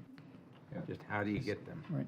You help mitigate your risk a bit by phasing it in, and maybe over a longer schedule would be my suggestion if you were going to do it. Just for reference, for the school district, impact fee would phase in over 3 years. So it seems like a letter, it's a smaller bite to swallow, and it went through, so. Is there any limitation to how long you can take to phase something like that in legally? I don't think so, no. We actually used the school board model when we started our initial negotiations with the Tampa Bay Builders Association, and I was actually kind of surprised when they came back with a 2-year. Yeah. So I was like, okay, 2 years sounds great. But yeah, I don't think there's any restrictions on that, so. Assuming you meet the justification to define the extraordinary circumstances. Right. Yeah, that would be my suggestion to the board, would be to a longer phase-in schedule. If they absolutely decide they have to have this, then. What would that look like, 40, 30? I mean, do you have any kind of, what were you kind of proposing in a 3-year Quite sort of honestly, schedule? when the school board was okay with 2, those are the numbers that we worked on. Okay. What we did do is we broke. When you look at this, we basically created this phasing for capital projects based on the current build-out, percentage of each development. So one could say, obviously, if you're going to phase something in, you want to at least be able to generate enough revenue to complete phase 1 in a reasonable amount of time, and then obviously onward down through the phasing. So if I was to have to work on some kind of phase-in approach, I would use this schedule. Because to everyone's point, if there is a slowdown, then obviously the projections of build-out that we used 6, 7, 8 months ago looks different. But the critical stuff definitely is tied to phase 1 and phase 2. Yeah, that's how I think we would handle that if that was the recommendation. What rate of new projects is this all based on? Is it a certain rate of building? Well, so it's based off the service area. So if through concurrency, we, identified those 6 projects, if I'm understanding your question. But I meant projected revenue, so revenue generated from the impact fees through new building. Right. So there's got to be some projection on, Oh, based on, previous rates of new housing being built in the county and projecting that out into the future as to what rate of new building will be able to create that level of For the revenue. entire plan or for each phase? Well, for each phase and for the entire plan. I don't have that spreadsheet in front of me, but I know we went through that numerous times. I mean, honestly, I'd have to. I was just curious what you based that on. Was it based on the rate of building over the last 5 years, the rate of new? Oh, I see what you're saying. We did you want to chime in? Or? We did it because predicting population by year is tricky business. Right. We spent some time to do a longer-term forecast of population, and if you look in the report, there's several pages of that talking about that. But we did a forecast. It is not published, but there are numbers by district. That information is available if you're interested in seeing what that is. Okay, but those numbers went into calculating the potential revenue from this impact fee. We definitely checked that against the master plan, the phasing that you see in the plan, and ensured that the fee can pay for the phasing that is included in the plan. So obviously, if there's a slowdown in building or a slowdown in population influx into the county, then that would affect that future revenue projection accordingly. Yes, and therefore, short-term funding and building possibilities on behalf of the department are are very tricky, because you have to, and because traditionally the department's been so reliant on impact fees, you have to wait till you've saved up enough money to do it. So there's definitely some short-term strategizing that has to go around. The long-term situation is, if you do any bonding or a large amount of bonding, then the county's had a tradition of paying for interest and servicing debt out of this fee structure.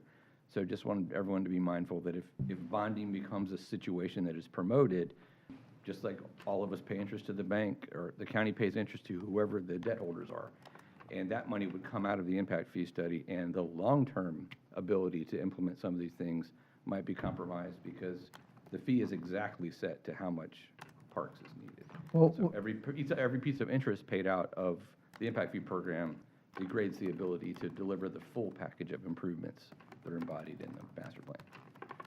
with the uncertainty of that and the uncertainty of the future development, isn't it a safer model to fund your future improvements as well as your maintenance and everything with some kind of other tax than an impact fee to the users that are using the facilities? And those people aren't going anywhere, they're already here.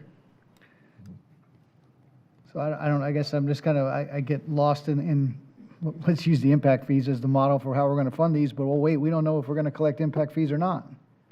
No, I think I think there's still two issues there. I think there's obviously, the capital maintenance of stuff that's existing and trying to prepare for the growth through these future sites. So I don't think that that's what we're saying. These are all new sites These are all new to support new growth. Absolutely, Right, correct, which yes, is why the yes. impact fee idea.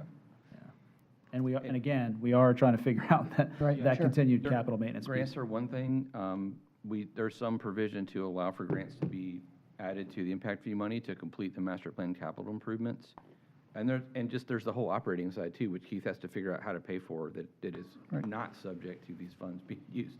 So there's a lot of finding of other sources to fund the whole package of parks and recreation when you include the operations side. On the capital side, having watched this state for a long time, and having lived in Hillsborough during the great financial crisis and recession that happened afterwards, the idea that it was never a good time to adopt these fees is probably a valid one. This is a difficult political decision to make for the commissioners. It's going to be. It's difficult for us to grapple with as a community of people trying to make a well thought out and measured decision here. But leading into tougher times, during tougher times, you can forget about it. And because people want to reduce impact fees for purpose of economic development. And coming out of difficult times, there's sort of a wave of hope, growth, and enthusiasm, which is also an okay time politically to try to pass something like this. But there's not the urgency, I think, sometimes during those periods. So it is never a good time, and people will continue to want to move to Pasco County. We do a lot of economic forecasting, market analysis, that sort of thing, financial work, and in this region. I've been working in this region for over 20 years now, and the people are not going to stop coming. So they will come slower and faster, and that is certainly true. But just finding a good time to adopt this fee and get it in place so that you have something there, even if you immediately, a year later, have to step it back for economic development purposes, at least the base fee is in place and allows you to move it back to that base fee when things are a little less difficult in terms of the economy. And if I can just add one thing too, the importance too of adopting a fee is to have that study adopted by the board, which is your basis for a fee. And if you choose not to fund the level of service, or you choose not to fund with all the bells and whistles in that study, that's a policy decision. But you need to have these legal documents adopted and in place after going through the proper public hearing process, which I just verified in the statute here, y'all. No, there is no actual finding that has to be made at the end of the day. It's merely going through this exercise to allow the public to speak about the impact fee and so forth, because you're doing something outside of the restrictions in Florida statute by the timing, the phasing and the amount. Okay. Okay. All right then. So I'll just go back to the staff recommendation, because that's where we ended before we decided to move past this item. So at least my recommendation does not change based on the direction of the board. So, but I respect all the input and discussion for sure. This is not a difficult thing to do. We understand that. Yeah, this is just on the level of service change or definitions. Yes, definitions are changed as well as the level of service, and the reference to the study is also in the comp plan for the, I believe the planning horizon too, the years are in there too.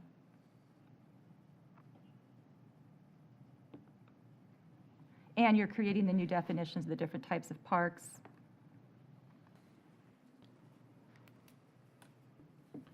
Yeah, the only issue I had with definition of district park was naming the specific parks in there, and I'm just wondering what happens if you end up with a park that you want to call a district park that ends up less than 80 acres. Do you have to then amend that definition to add the name of that park to that definition at that point? Ideally, you'd want to have that in your comp plan, but a comp plan amendment's not difficult to do. It's a text amendment, just go along with some other amendments at the same time. But it's preference, you know. Yeah, I just don't know if you want to address anything, you know, because there are district parks less than 80 acres that are named here specifically. So I don't know if that definition maybe should be amended in some way that you allow future editions of district parks under 80 acres in special circumstances. I don't know the legal way of wording that, but You have to specify the number of acres. So I think that, again, is probably a question for Ms. Blair, but I will tell you that through co-location and other configurations, typically we can make a district park be less than 80 acres. So if that's just some kind of tweak to the definition that we need to make, we can definitely do that. yeah, the definition specifically says a district park is the largest facility-based park that contains at least 80 upland acres. The following parks shall be considered district parks, which are less than 80 acres, and then it names those parks. So So assuming it's less than 80, it automatically goes to the other definition. I see your point. Yeah. Okay. I would highly recommend that that language be left in due to the way the definitions are and the level of service considerations and the legal ramifications of impact fees, how district parks are interpreted and how the addition of district parks are interpreted. We're adding 2 district parks to the list of district parks that exist, and that's the right-sized number of parks to be adding relative to that new population. So there were some reasons why we did that to ensure that the not irrespective of acreage, but focusing on the purpose of the parks, that they were designated purposefully, and that they be listed as such to supplement what's in the impact fee study in terms of defining them that way. Because they function as district parks? Because they function as district parks, and they have facilities on them that are district park facilities, even though the land may be constrained below what a district park would normally, we would want it to be. Right, which is fine. I'm just saying, what if you end up with that situation in the future? So if you acquire a piece of property that you don't know about now, that is less than 80 acres, but you want to build those facilities on it, or the county wants to build those facilities on it, that would qualify it as a district park, and you'd want it considered as a district park, but it's not specifically named in here, and it's less than 80 acres. Well, you could always amend the language, you know, Yeah, to I was add going to it. say you'd have to go back and go through another comp There's plan nothing that amendment. stops them from spending the money on it, though. Right, they wouldn't be Just- prevented. That Just- just, it that just just wouldn't gets be to how, defined. what's the density of, the only thing that those definitions really affect is the density of parks per capita. Okay, so you got one less district park and you got more community park. Right. That is true, and Mr. Moody, that is the crux of it, is that those calculations are set up in a way where it all makes sense legally to have them structured this way, and the number of parks matters in terms of the legal construct of the impact fee study, and demonstrating that we aren't building more district parks than currently exist per capita today. So it's helpful to maintain the status of the parks as designated, and it also helps for the department to track as it implements things, to know that that was a district park today, and it was a district park 10 years ago, and that sort of thing, so that you don't have a history that you have to Reinvent. go research to figure out what's going on. But the idea is going forward, district parks will contain at least 80 acres. I believe there's one piece of land that's been purchased that's under 80 acres that's designated as a district park that hasn't been fully built out, but that's the one example I can think of that is a circumstance in the future that could dictate that there's a park that's less than 80 acres that is designated a district park. And that's not named here in this definition, I right? do not believe so. Does it have a name yet? I don't know if you're referring to. We would have to go dig. Yeah. Yeah, the only ones that named is Veterans Memorial, J. Ben Harrell, Magnolia Valley, Connerton, and John S. Burks Memorial. Presumably, if it is named, that could be added. It So you- Prior to I the also commission might be meeting? incorrect that it could be on the list, and I might be wrong about that, but Yeah. I can look. I'm pretty sure it's on the list. Okay, so that's one of those I just named? Yeah, yeah. Okay. I think it's Connerton Park. Okay. And co-locate, so that's kind of ironic. That was the example I used through co-location. So through concurrency, you asked for 80. Through co-location, sharing of facilities, maybe 72 acres works because you're sharing facilities, so.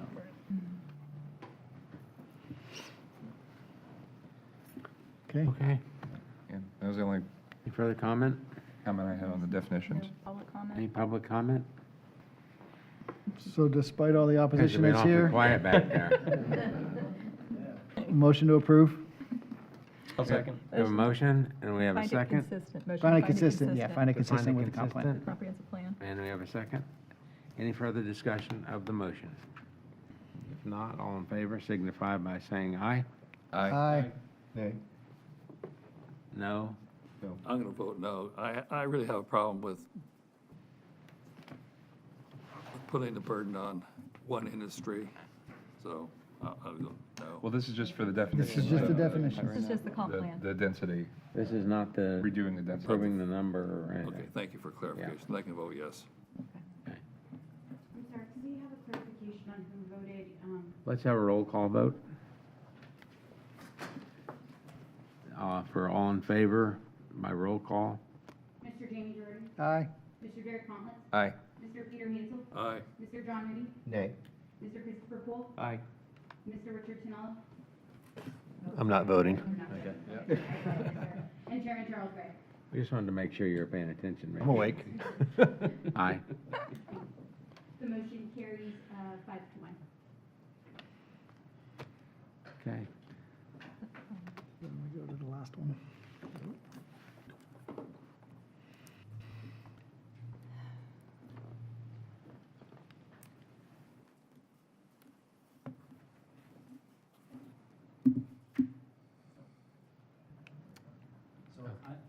So a lot of the information is really just repetitive. I'm going to go basically to the slide that ultimately talks about the major changes, and we can have discussion at that point.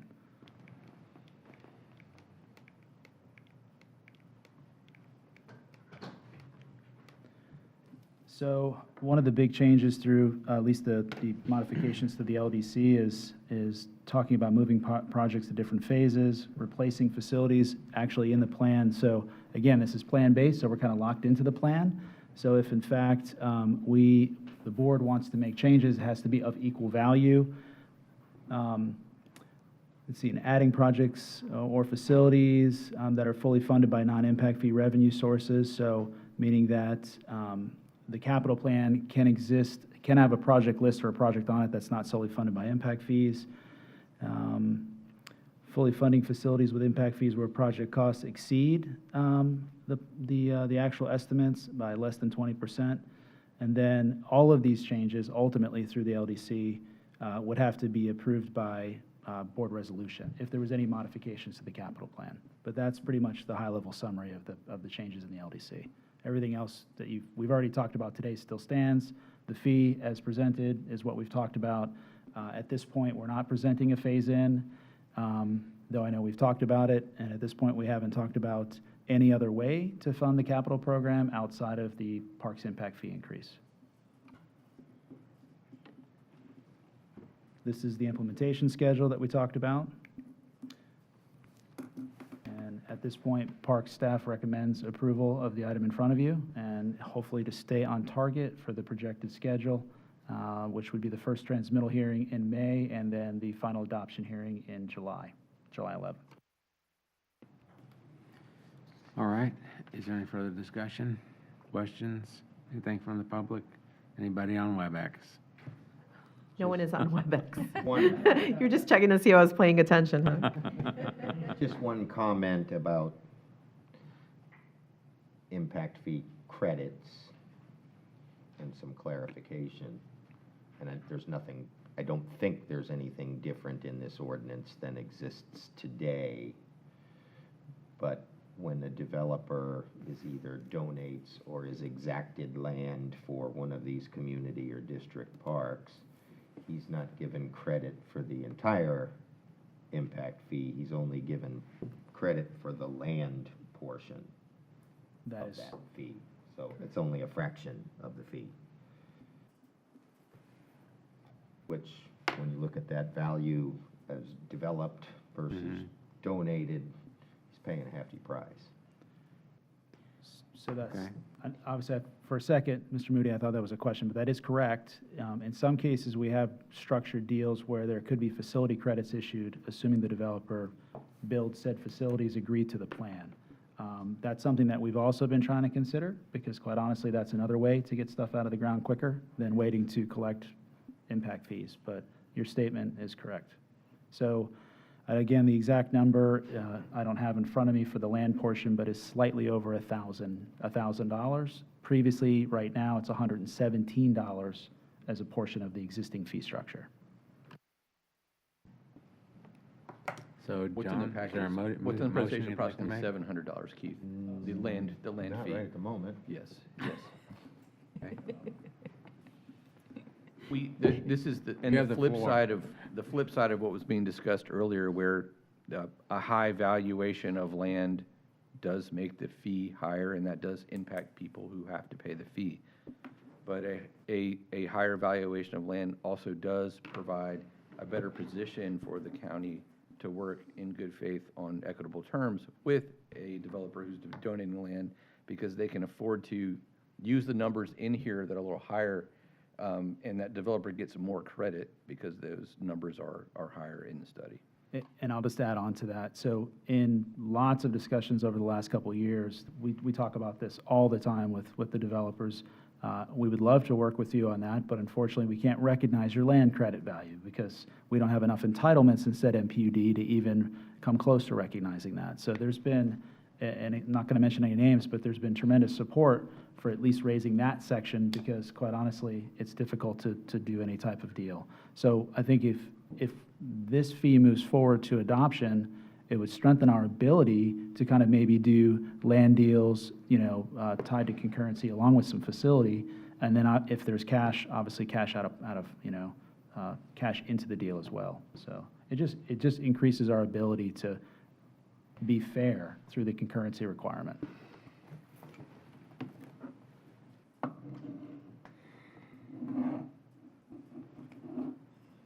In reading your recommended committee action, I do see that included in the proposed motion by staff is that it refers to the extraordinary circumstances, John. I didn't realize that was there. Yeah, that we find that the increase is necessitated by extraordinary circumstances, Right, I did not realize that was there, I apologize.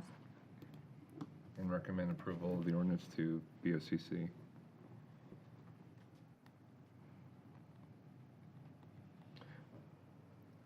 Well, I get the idea that there's about to be some negotiation of this fee or some discussion of it. Hope so. So that we can get there. And I'll say that I actually have no intent of saying absolutely not, no way. There's probably some number here. But the way I'll start is with a motion to deny, and I would appreciate a second just so that we can start the discussion. I'll second that for discussion. All right, so we're open for discussion. We have a motion to deny and a second. So now it's discussion.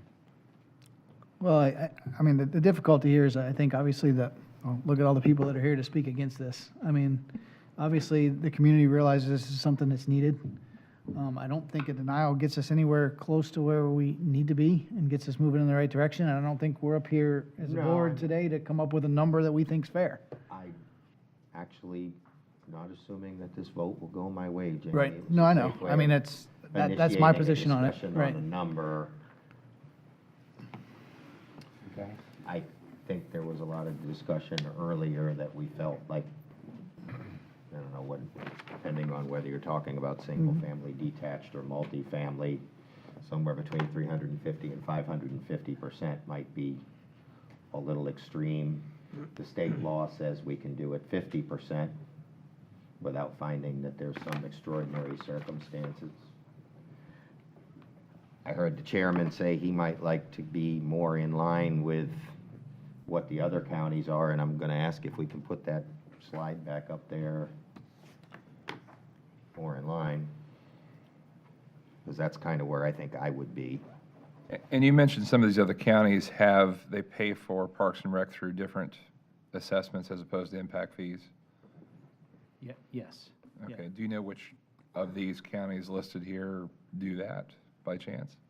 Not off the top, unless Alan knows. I know we try to reach out to kind Oh, of and get you're that from information. Hillsborough, are you?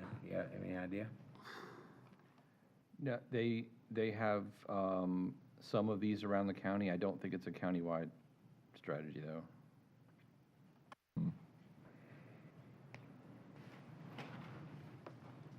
We also need to check on Hillsborough. This was done almost a year ago, this research, so it might behoove us to confirm. There have been a couple of updates around the state that may be noteworthy with respect to fee structure, but also some of the compliance with the new legal requirements of state statutes that might be informative as we move forward with this.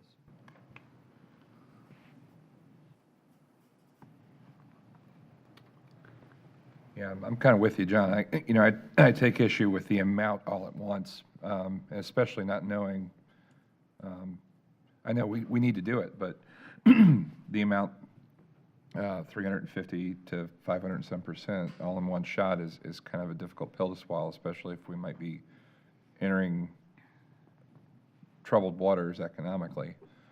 So that might be something for us to look at, is to look at the future, or look at the surrounding counties, how they pay for these fees.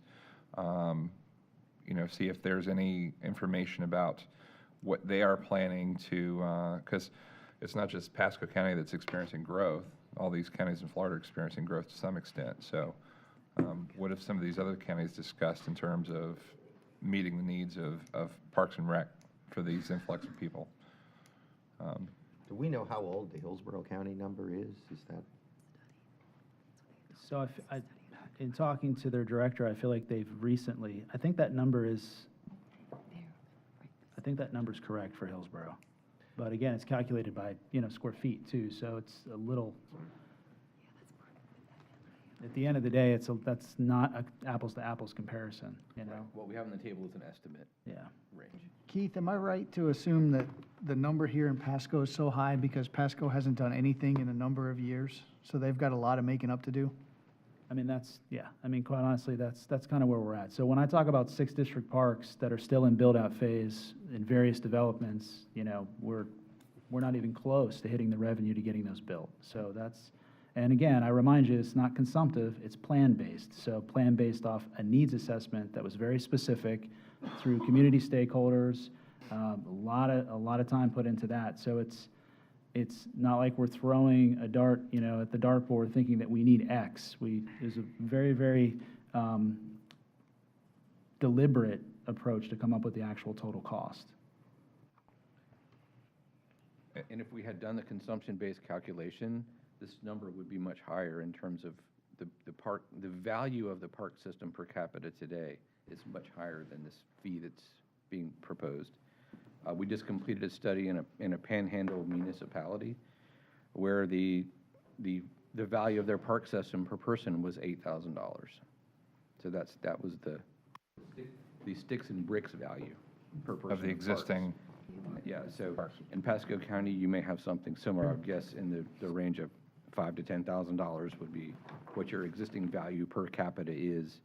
And because there's been a lot of previous investment, I'm saying this because I wouldn't just necessarily say we haven't done anything for 20 years. Pasco County has a great park system, And in order to maintain that type of park system per capita and that value per person, that's why we're in this range that we're in. But a lot of communities have those very high-valued park systems, but if you're charging $1,000 park fee, you're falling behind in terms of keeping up with growth if you're in the state of Florida. So, well, then just let me ask this question. I'm looking at Hernando County's fees, maxes out at $411. Is the conclusion that they don't have enough park services? Well, I don't know whether they do or they don't. I'll answer that question because I know. The answer is that they're not even close to having to provide the level of service that Pasco has right now. And they definitely don't have any projected intentions to supply that system. All right, so you're saying that they don't have the same level of service as Pasco? Or the same needs, I should say. Next question would be, is the populace in Hernando County screaming that they need more parks? I can't speak to that. I mean, I work for Pasco County, but yeah. This, not directed at you, and this kind of goes to discussion about the order here, where I'm kind of going with this conversation is, or maybe did we just adopt a level of service that's too high? That's beyond what reasonable expectations may be. And that becomes the problem of putting the comp plan before the, that's why we need to vote on these things as one, not individually. Mr. Chairman? Yeah, we have a, yes. May I respond to that question? So just as a recap, the way we got to the level of service is really an access metric based on the growth model that we see in various sections of the county. So it was built specifically off what's expected to be built out through 2045. So the level of service, it's not like we were trying to provide this gold level standard of service well beyond what we could afford. This is the basic service package that when an MPUD is zoned, or a series of MPUDs are zoned, we commit to the public that this service will be there. I wish I had the level of service map to show you, but when we did the mapping exercise, well, we put everything that existed, which is a handful of parks, and we said this is blue, this is the polygon of service area, and it's 5 miles on existing roads, and this is all the area that we control through concurrency where we have some development agreement to build a park, and we put that in red. And when you take off the red polygon service area, all you see pretty much across the county for the most part, except on the west side, is white, which means that, what does that mean? That means that we're not providing that level of service to the community. So I want to be clear that this isn't like we think we need 25 pools. This is a very specific response to the growth that we've seen on a very base level of service package for parks. So What defines that base level? Is it defined in the comp plan, the LDC? yeah, so we worked off the original concurrency trigger of a district park. So we said basically and you can chime in if you want, but this is from my perspective as the Parks Director. A district park, basically from that, you provide all of the athletic facilities, right? And you also provide the recreational program because that's where the staff lives. Maybe if you're lucky enough to have an aquatic center, that's in there too. But basically, the district park model, right? Within a 5-mile drive, 15 to 20 minutes, that's the reasonable amount of time you can expect a family to drive every night to soccer practice, or to go to karate, or to go to pickleball, or whatever is your fancy. And I'm really encouraging you to try it out, Peter. I think you'll love it. I'll tell you a little history about that for a second here, and I hate to bore my friends over here, but I live in a CDD community, and there are a lot of them in this community. And a number of people approached our board, and I was a board member at the time, and we put pickleball in it. So I know pickleball. I don't play it, but I do other activities. But which brings me to the question. There are a lot of CDD communities in here, in Pasco County and other counties, which brings me to the question, how did you determine your level of service? Because I looked at, you have 6 projects on that list we saw, basically for the west side of the county. And I was told that the west side of the county is one of the older development developments of Pasco County because it originally grew from west going east. And Dade City was on the west side, east side of the county, with the central part of the county where I live at in Wesley Chapel as being kind of a lot of farmland or ranches. I guess ranches would be a better term. But I only see that on the east side of the county, you got 7. But Actually, the county developed in the east side first, that's where the, well, I'm not going back to the 1800s. I'm saying that if you look at Hudson, Newport Richey, that area, back in the 60s, all the homes were developed in that part of the county. So that's where the population was heavily Centered. Yeah, centered, still yes, is, thank yeah. you. And that's where many of the developments or the recreational facilities occurred. I know because when I worked very hard for the Wesley Chapel Park about 15 years ago, we worked very hard with, I think John Gallagher was the county manager at the time, and he was very good, by the way. You know, I have to say good things about John because he really worked with us. And some of the people that were on that committee now have deceased because we do grow older. But we fought very hard for that park, and I do mean we fought hard. And I'm glad to see it's being used as much as it is today. Ask this But I have that question. question about, you know, the number of projects that you want to bring online, and I question in my mind, are they really that, yeah, I can see the list here, and okay. I have a problem with this list, I'll be honest with you.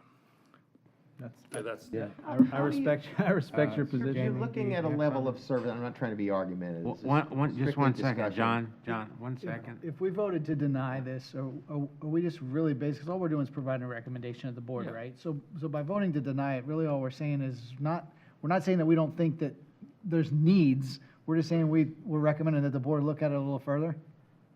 Is that correct? Where I was headed, I do not expect a vote of denial. I was trying to get us to discussion because I was of the belief that I think there's probably some willingness here to raise the park impact fee, but probably not to $3,450 whatever dollars. So yes, I'm making the motion to deny $3,450, hoping that maybe there's some other number, and then I will tell you that I'm sitting here struggling, go, well, what number is that? Because what do I do, just pull one out of the Yeah, right. air? And Yeah. I don't know that. I do have a question for the Parks Director that I'm kind of curious about. So we're talking about level of service and, you know, how much park do we need to provide per capita? How do you account for things like the lagoon at Marata? I was waiting for that. I've been waiting for that question. And it's a great question because my career here with Pasco, I've been very much involved in development review and stuff like that. So not just from a park side, but from a natural resources side. So the big distinction between what you see in these HOAs and CDDs is, yeah, there's no question. They have tremendous amenities, right? But they're very specific amenities, and the amenities and the function of a community center or a Crystal Lagoon is not the same of the district park model or community park model that we're proposing that, you know, we would actually be building. There's also an access issue, right? So most of all these CDDs or HOAs are gated. So our goal is to provide affordable recreational opportunities to the population in general. But what I can tell you is that I think it would be tremendous if I can work with a developer to find a way, instead of them building $5 million in a community center, work with us to figure a way to build a public center that is a rec complex that might be located within a development. I could tell you that I've tried to do that, haven't been successful. And so what you have is this thought that these community amenities satisfy the park requirements. So what I would like to do is I would propose that what is it, Epperson at the Crystal Lagoon? Yeah. How would they feel if I send, I don't know, maybe 5 high school teams over there to do, swim lessons or the general public for summer day camp? The answer is going to be no. They're not going to let us go there. So though it's an amazing amenity for the residents of said community, it's not equitable access for the general public. And that's what the board's mission for this Parks Department is, to provide affordable, accessible recreation. And the way you do that is you build these facilities, period. So going back to the nuts and bolts of this whole thing, so there's a recommended committee action, but it's three parts to that. It's find the proposed ordinance amendments consistent with the Pasco County Comp Plan. Recommend that the Board of County Commissioners find that the proposed increase in parks and rec impact fees is necessitated by extraordinary circumstances. And recommend approval of the ordinance amendments to the Board of County Commissioners. Is there any reason why we couldn't approve You can break portions it- of this? You can break it up, Okay. absolutely. Well, we have a motion on the And floor, you so can- let's deal with that motion first. Right, so that's, because while that kind of speaks to the motion on the floor, if there's a denial, then we can go back and revisit. Okay, That's the question, if it's a denial of all three of those pieces. for the moment. Yeah. And like I said, I'm not actually expecting a vote of denial. I apologize, Mr. Chairman, if I can make a comment, I believe that you can make an alternate recommendation as well. It doesn't necessarily have to be a denial. Right, you can create a recommendation that's something other than what's in front of you. So that's what I'm trying. That's what he's trying to do. What I'm He's trying to get to, discussion. and I know, this is one of these, what do they say in business negotiation, he who speaks first loses, right? So everybody's afraid to throw out, I don't know what that number is. I get the idea that the chairman over here is not happy with 3450. I can tell you, I'm not happy. I'm looking at Hernando, that's 411. Well, that's a way less than we already got, and Well, take a look at Hillsborough County, because that did come up. They had looked at it previously. Hillsborough County recently did some amendments. They have a phased-in approach.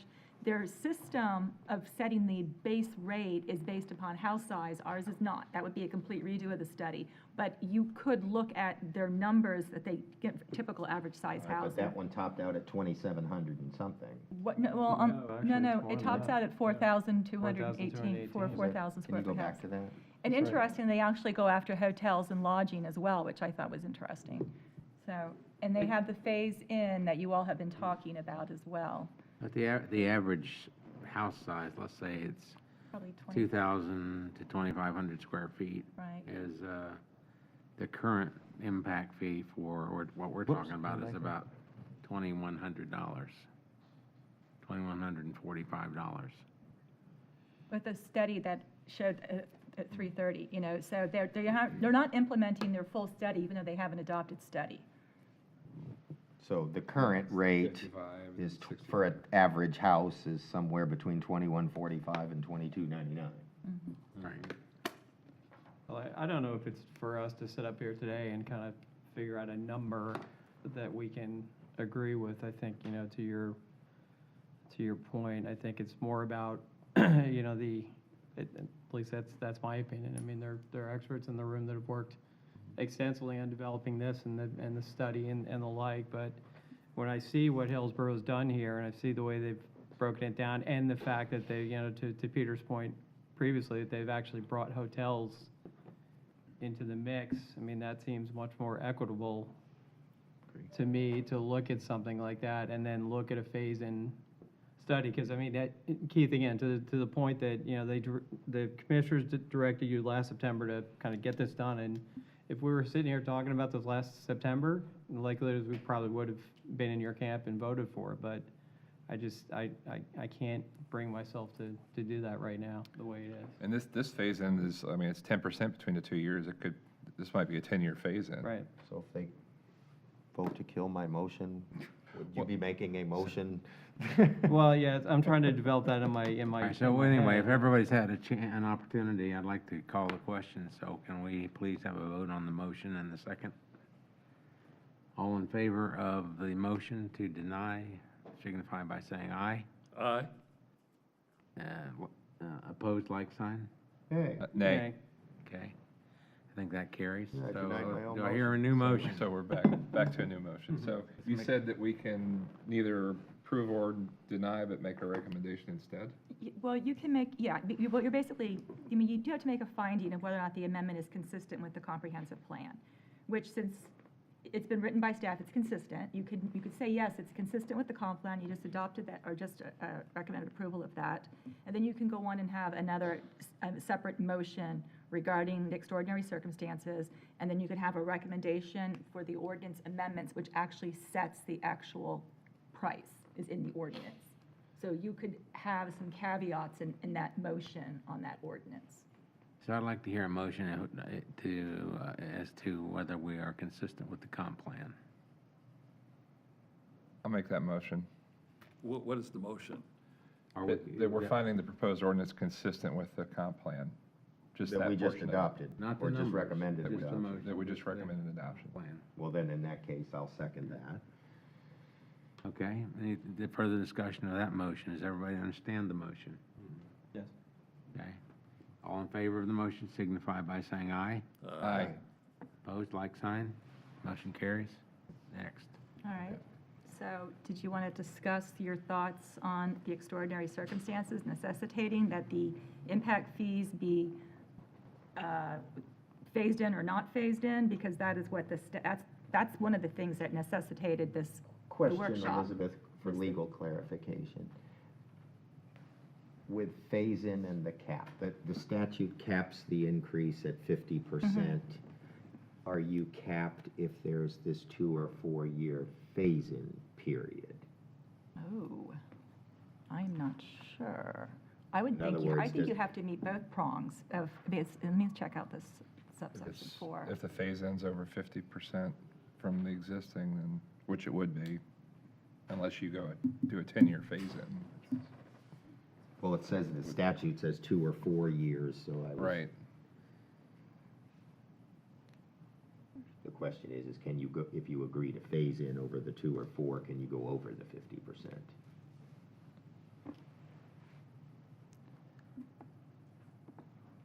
Not without the extraordinary circumstances, but you would have a waiting period. Every 4 years, you can update it by up to 50%. That's. What's the that's 2 statute. year? I'm looking at the statute now. I'm not familiar with that, but maybe I'll find that. I'm sorry, I thought I had saw in the agenda memo Is- 2 or 4 years. Yeah, an increase of the current fee which exceeds 25%, but it's not more than 50, must be implemented in 4 equal installments. We're not doing that. An impact fee may not be increased more than once every 4 years. This is kind of, may not exceed 50% of the current impact fee rate. There's liability issues. But they're, in looking at the Hillsborough County numbers, are they exceeding the 50% each? They're not. No, Each- and that was adopted prior to the statute. Oh. Yeah. If you claim extraordinary circumstances, that you do not have to worry about the 2 and 4 year cycles that are described in the statutes. Or It the says, cap of 50. Thou shalt limit to 50 and have an update every 4 years and phase it in if it's 50%, unless you demonstrate extraordinary circumstances in which So, you and what can are we using to exceed that. demonstrate extraordinary circumstances? What are we hanging our hat on? The statute also says you must describe that in the report, so there's a description in the report, and the description alludes to the period of time with which there's been no update to the fee structure.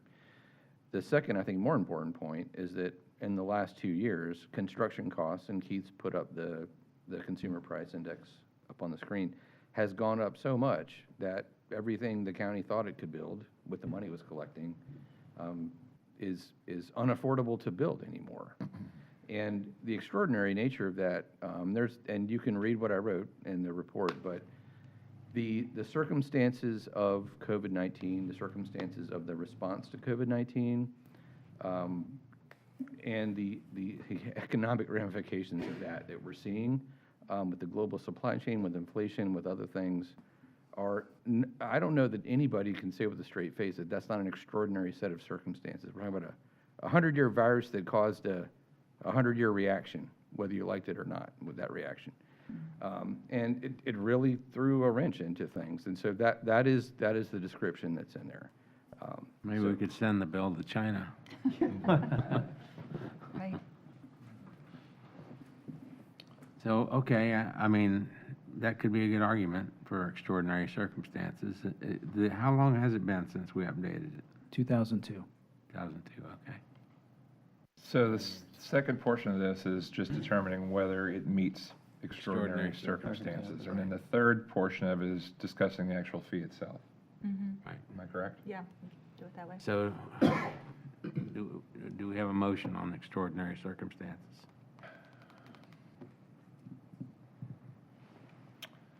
I'll move.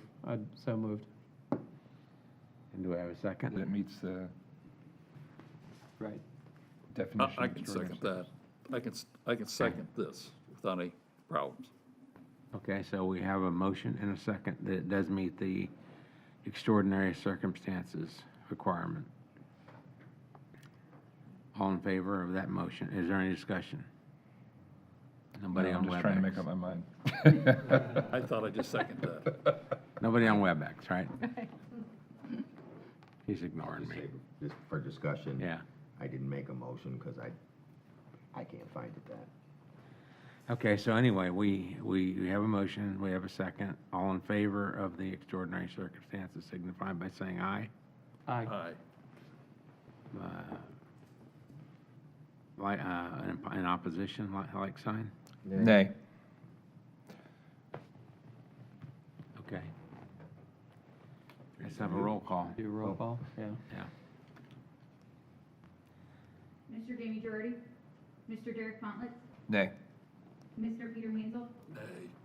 Skate, nay, no. Mr. John Moody. I'm sorry, what was that? Nay. Sorry, sir. Mr. Christopher Poole, Aye. Mr. Richard, and Chairman Charles Gray. Aye. The motion dies, it was 2-3.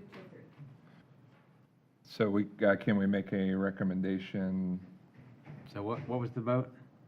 It was 2 ayes, 3 nays. 3 nays, okay.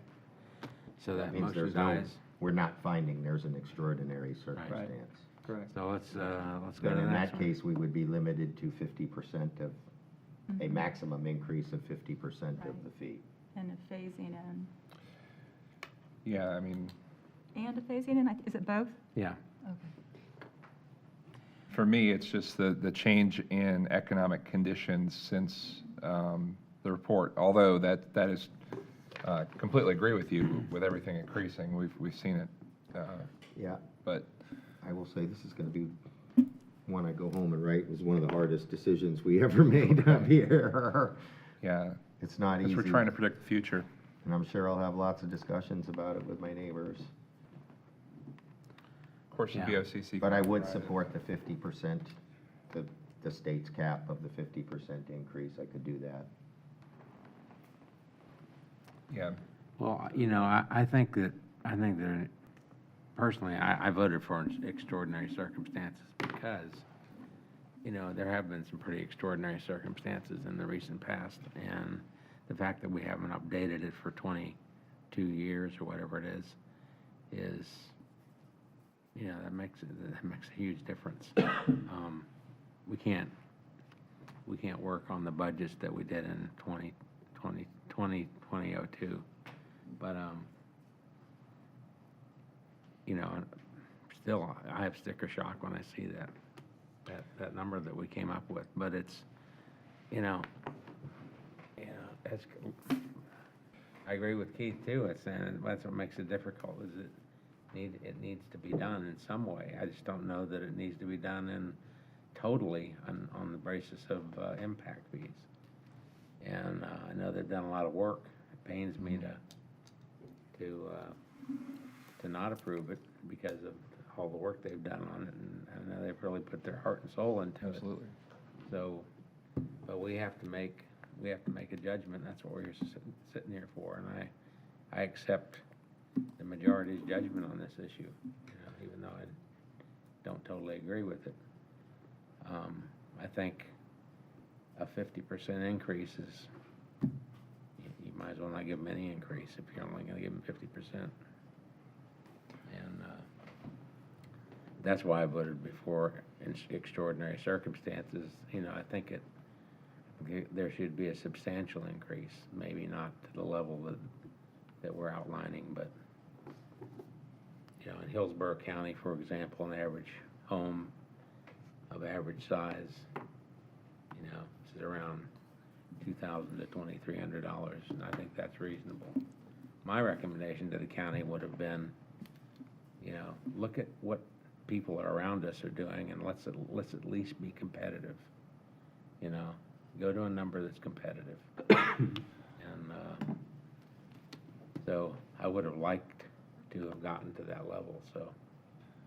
But based upon the fact that we had voted against extraordinary circumstances, I'm not sure we have that option to vote for that.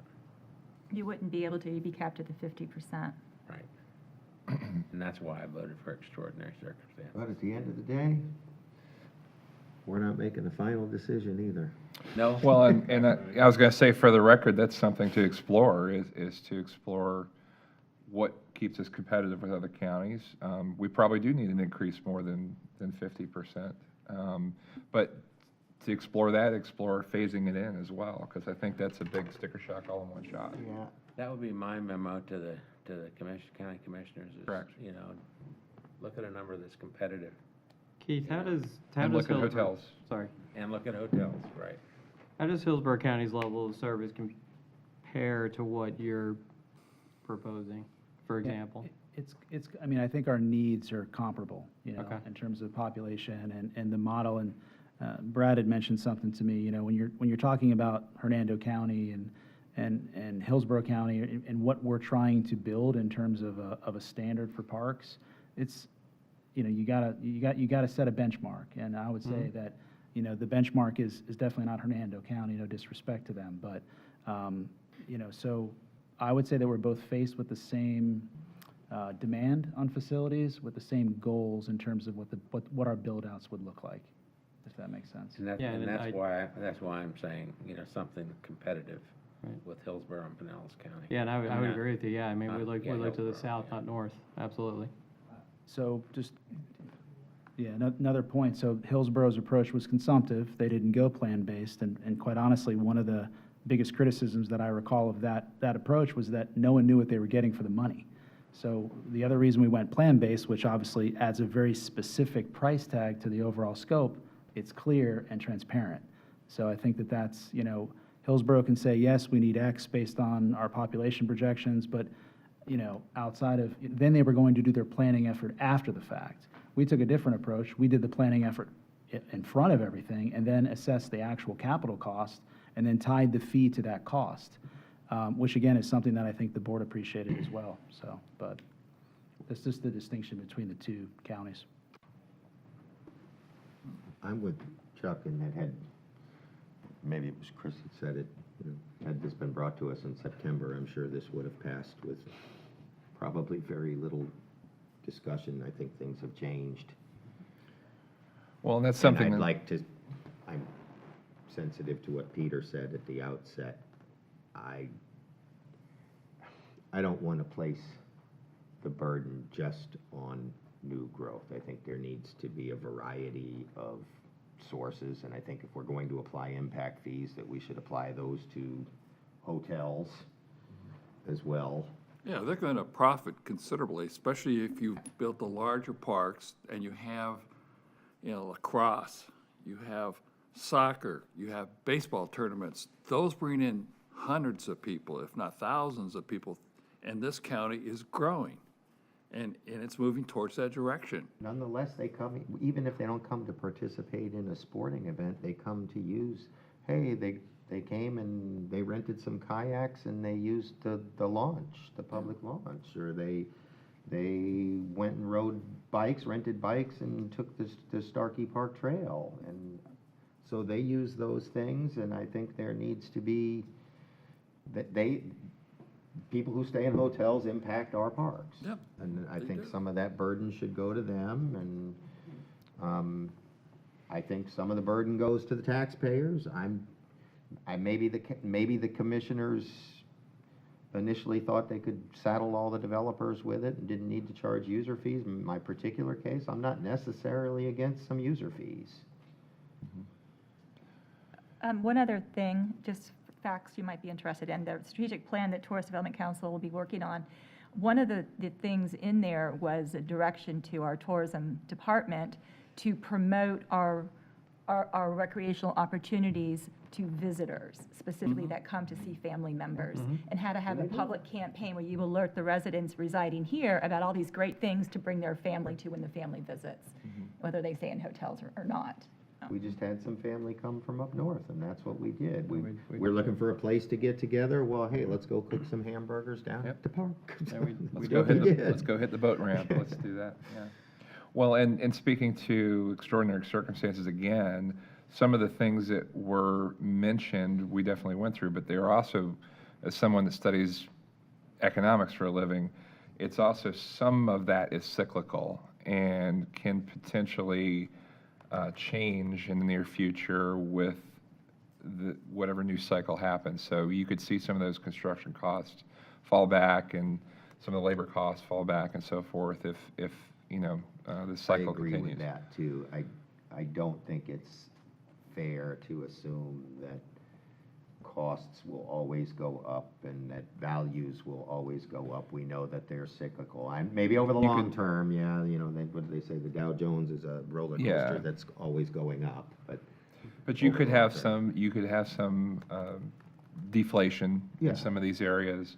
And once, you know, with an impact fee, once Pandora's box is open, it's there. You can't roll it back. So that's the other thing to consider, you know, making a long-term decision based on a cyclical event. And me speaking as conservative, I weigh very heavily any kind of new taxes that are burdened in any way, shape, or form. And I got to look at why did the legislature pass such a cap? What was going on? They saw some need To cap it. keep a lid on some things. Did you say that, I'm sorry, David Goldstein is emailing me right now about what's going on. So, did you say something to the effect that you can't roll back the impact fee once it's adopted? Well, I guess you can. You can. It's an It just amendment in to the practice, I ordinance. guess, that it's, Just almost never happens. right. Yeah, but in fact, the Legally, you legislation. can, Yeah, but- you can, and frankly, the legislation actually had to be clarified couple sessions ago to provide that if you did reduce impact fees, the 90-day notice of making that ordinance effective did not apply to rollbacks, because there was some fear someone would do that. But- Oh, but I and- guarantee he'd be screaming if we were up here Well, and that- wanted to roll back the And Here, we're approving especially once- $34.50 today, and then next week we come back in here and say, well, we're cutting it in half. You'd be Remember, income not tax is happy. supposed to be temporary. Right? I Right. just sent my check in. And you know, once he's in the process of buying a new piece of land, it's tough to roll that back. So, anecdotally too, I don't know how many times that's actually happened in this county where impact fees have actually gone backwards. Yeah, I think we did in 2007. I'm pretty sure we had them. I think we did for something. Yeah, for a Maybe certain amount of schools? time. Maybe, but it was a temporary thing, yeah. Yeah. And Parks and Rec, I'm pretty Because we sure. were paying our school people too much, right? The admin Right. people. Oh, yeah. Not the teachers. Yeah. I would like to add, and I think Keith said this earlier, one of the things that we deal with when we're looking at master plan communities, which a lot of the stuff that's happening in the county is master plan communities, our developers are not generally pursuing construction of these types of facilities because there's not enough of a credit that they can get to do that. They can't cover that cost. So I think we have a lot of people that are willing to make some of these really nice facilities for us if they can get credits towards that. Well, And with wait. the fees in the way the fees are currently structured, there's not an Comment to ability to do that, that. Brad, would be then, and that's the shame of this ordinance, and in some ways I'm hesitant because this ordinance sets out what they can get credit for. Maybe we need to come up with a more creative structure that allows them to do that. I think we have to recognize that there's a difference between the value of their raw land as a park and the value of their potentially developed land as rooftops, that maybe there needs to be a bigger piece given to them, a bigger credit given to them. Yeah, I think that's When what they do Brad is that. saying, yeah. Yeah, Yeah, that's, But if we vote for this ordinance, that doesn't do that. right, I understand. Keeps that. Yeah. I understand, and I think that's a good way to look at it, Brad. You know, I think there are other sources, that we can go to in addition to these fees. But if they're given that credit, they need to know that the responsibility falls on their shoulders to allow others to use that facility who may or may not live in that community. I mean, that's the point. I live in a CDD community, and you're right. The people that live in there and pay the fee can use these facilities, but anyone outside the community cannot. But that's a good idea. If the developers can realize that, gee, I can either give you and develop this for you at a lesser cost than I could for paying these impact fees, they might be encouraged to do that, or they may not. I don't think it's going to be, not to interrupt, I don't think it's going to be at a lesser cost. I think it'll just be faster. Quite honestly, I mean, when we did the Starkey deal, it's not like they did it, it was cheaper. It was, they did it quicker Let me because ask of you a procurement. question. So I'm a developer and I give you 50 acres for a park. Do you only credit me with what your land cost is in this breakdown for that 50 acres? It's basically highest and best used as appraised value, it's not appraised artificially at like a park value land or something. So it's a negotiated, the value is negotiated, very similar to what the school board does. Yeah, so much for acre. And I can tell you, quite honestly, one of the issues I've had with that process is kind of what you alluded to a little bit ago was there is a distinct difference between raw land and the property that's built out. Sure. And typically what we see, unfortunately, is we see someone want to assess that, I think it's called a total HUD value. So it's the total all-in cost for said property to be developed when, typically they might have bought that raw land from the previous owner just at the raw land value. So typically we're always dealing with values that are well beyond the raw land value. I mean, almost every time, which is why I think, one of the big things that we were kind of excited about the fee going up is what I mentioned earlier is a larger land value associated to the fee gives us a lot more flexibility because previously before we just had no way to negotiate, and I don't know if I answered your question, but it's an agreed upon value that's identified in the land development code. Ironically, the land development code talks about some percentage of the property appraiser's number, but we all know that that number is not what you would accept. Well, I guess what I'm getting at is to the developer, what's it worth to him as rooftops? Mhm. Right. Maybe that's what, Yeah, a lot more. Well, I mean, I would argue that if there's a concurrency requirement, you're obligated to the code to designate something. So in order to avoid a taking, we have to come to some agreeable value at the end of the day. And that's usually what we do. It's somewhere in between, what they think and what we think. Never usually a fun negotiation, though. So just as a quick point of order, we voted to agree that the proposed ordinance amendments were consistent with the comp plan. We denied that we thought that the proposed increase was necessitated by extraordinary circumstances. So does the third part, the recommended approval of the ordinance amendments to the BOCC, does that die with that? No. Or do we have to No, not at address all. that separately? If you look at the ordinance itself, there's multiple things that it does. It cleans up old language. It sets the rate, whatever the rate is, on a per-unit basis instead of housing type. It adopts the study, the level of service. It then also moves the boundaries of the 3 fee districts. It allows for changes by resolution to be made without need to amend the land development code if things get changed in the capital plan. Those are all good things that move this whole thing forward. If you don't like the number, that's something different. I mean, you could recommend approval of the ordinance, however you don't like the fee, because there's a lot of good stuff in here that you do want to see made. I don't like the idea that it can just be adopted by resolution when we get a new, this goes back to the same thing as the design manual question. I'm going to defer to Keith to explain that because I didn't work on that. That you have one of your slides that show what can be done by resolution instead of land development code changes for the capital plan. I think the thought was there is that if there's any changes is it kind of the definition of capital plan. I think we were trying to be clear that if the board chose to swap stuff out, that whatever that change was had to be adopted by resolution, is what I understand. Okay, can you show him what those things were? I'm trying to find the section. I'll give you the page Are we number, getting John, to as your soon as I question, find it. John? Well, he I understand answered what the he's question. I'm just going to tell you that I'm philosophically opposed to that. I'm since I've been back in this seat, I've been a major proponent of due process, and I think these are things that affect other people's business and that a public hearing is warranted, not just by resolution.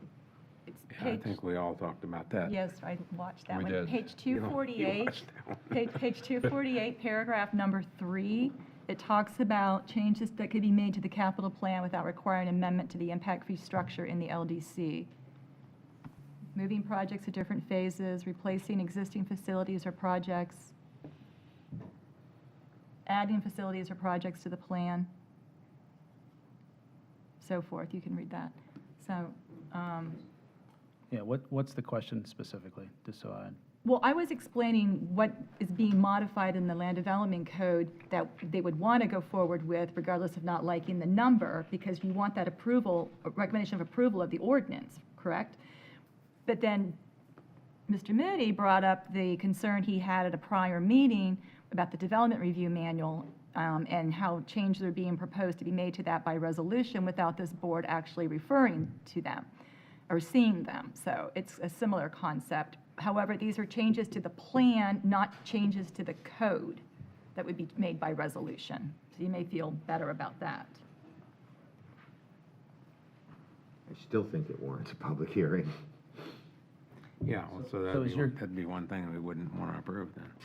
so is your concern that any changes to the capital plan that would be associated to this ordinance, you would want to see that processed through a public hearing, is what I'm, Yeah, I think okay. that the okay. public deserves their chance. Maybe they'll show up, maybe they won't, but they deserve their day to speak. So is that your motion to approve it with those caveats, that and the Haven't actual decided fees? whether-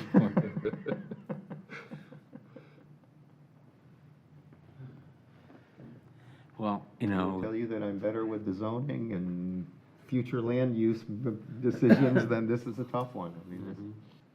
I would add that unlike zoning and land use decisions, the statutes are not very clear at all about how one is supposed to update the plan in a plan-based impact fee study.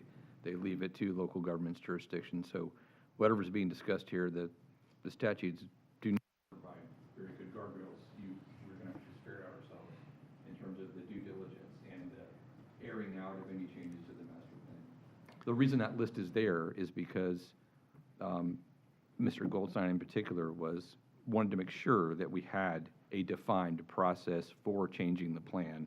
In the case that, the community decided to build something different, the fee's based on the plan, and so you kind of do have to go replace that project and make sure that you are replacing it with something that meets the letter of the statutes and the letter of the law. Right, and I understand that things, plans, I'm in the engineering business, and one of the things we like to tell our clients is that we make plans, but all plans are subject to change, so.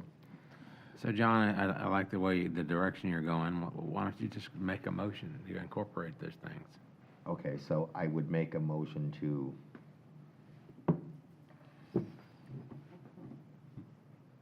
approve the ordinance with the following recommendations to the BCC. That is, one, that they more in-depth study the rate and try to bring it in line, if they should find that there's an extraordinary circumstance, in line with our neighboring counties, and I will tell you that I don't personally find that Collier County is one of our neighboring No. counties. That the capital plan be changed after due public hearing.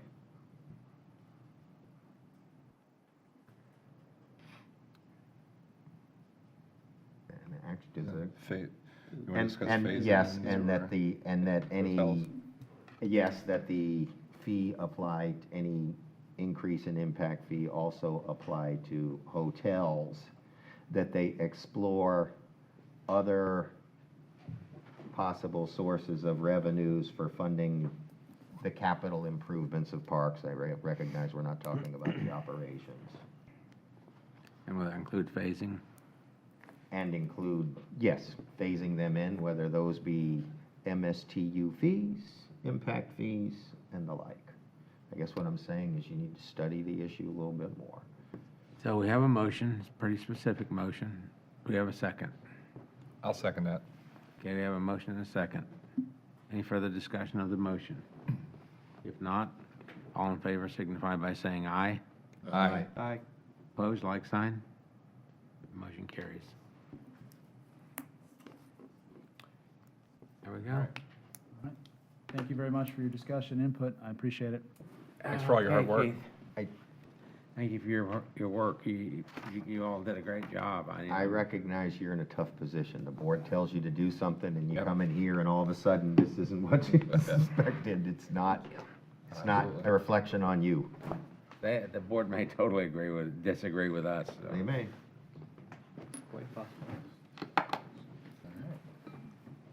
We have any other business? That's it. If it's a problem, blame it on Brad. We blame everything on Brad already, so. He's ignoring me. Yeah. Denise is ignoring me. Everybody's ignoring me. All right, we'll blame it on Denise then. Yeah. We're blaming it on Okay. you, buddy. That's comfortable territory. Yeah. For Eric's purposes, I move to adjourn. Second. Brad, we're feeling the love, Brad. We're feeling the love. All in favor of the adjournment, signify by saying aye. Aye. Okay, Aye. gone. Is he in charge of Parks and Recreation? All righty. Well, that was fun.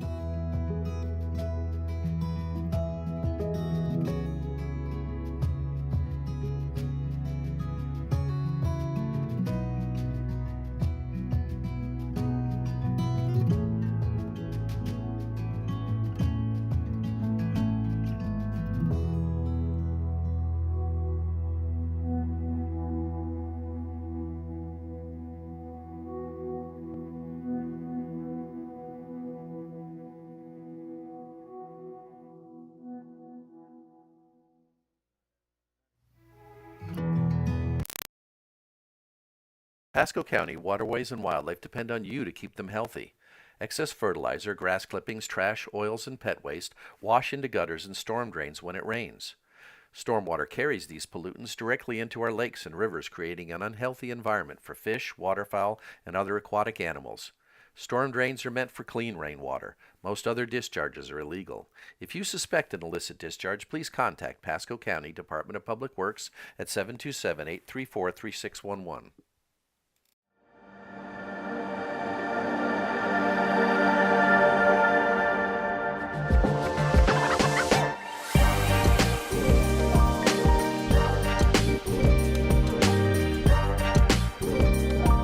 Hey everyone, I'm Ryan Hughes, Public Information Officer for Pasco County. We get a lot of questions about our recycling program, like what to do with everyday items like this little thing. Well, let me walk you through it. The same company that picks up your trash also picks up your recycling. Once those items are collected, the reusable materials go on a long journey from your home or office to Pasco County's recycling transfer facility. Everything that's recycled ends up right here in this huge pile. Our county facility accepts recycling from all over the county before we send it to a private material recovery facility in Pinellas. Then, sophisticated machines go through every bit of recycling and sort it into the right spot. From there, it's off to other facilities where it's broken down and eventually made into something new like this.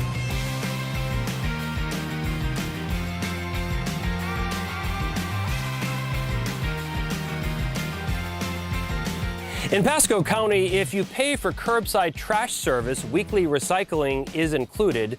Just contact your hauler for a pickup schedule or order a recycling cart. Thank you for helping make Pasco a cleaner, greener community.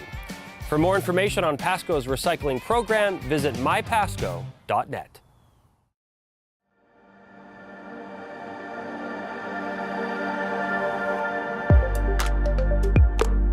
Purely and simply, we're overcrowded at the facility, right? We can't just go and put a no vacancy sign up, right? We have to house these folks. The expansion is going to allow us an opportunity to better classify our inmate population. So with that, it's going to improve the safety of our staff. 1, 2, 3, toss. This is a great win for our corrections officers. As we move into modern policing, this facility will be a fantastic and modern workplace for our corrections officers, and hopefully it gives them a new, clean, safe environment to work in. There's going to be better visitation where people can do it remotely, safely, taking a lot of the stress and strain off the system as well. So for our prison population, which has been expanding, it lets us take care of it with that way. And the voters spoke very clearly in 2018. We put in the referendum, they voted for it, they want to see it happen, so we think it's going to be a great benefit for Pasco County. Being that it's a jail facility, it's next to an existing jail facility that's in operation. There's some additional challenges with keeping that building up and working. Everything has to still maintain functionality. The kitchen still has to run, even though we're putting a new kitchen in. The laundry still has to operate, even though we're moving to new laundry facilities. One, we wanted to enhance the vocational opportunities for our current inmate populations. Secondly, we wanted to look at increasing our opportunity to provide programs to our inmate population. And lastly, we looked at improving opportunities for the inmates who have medical conditions and mental health conditions.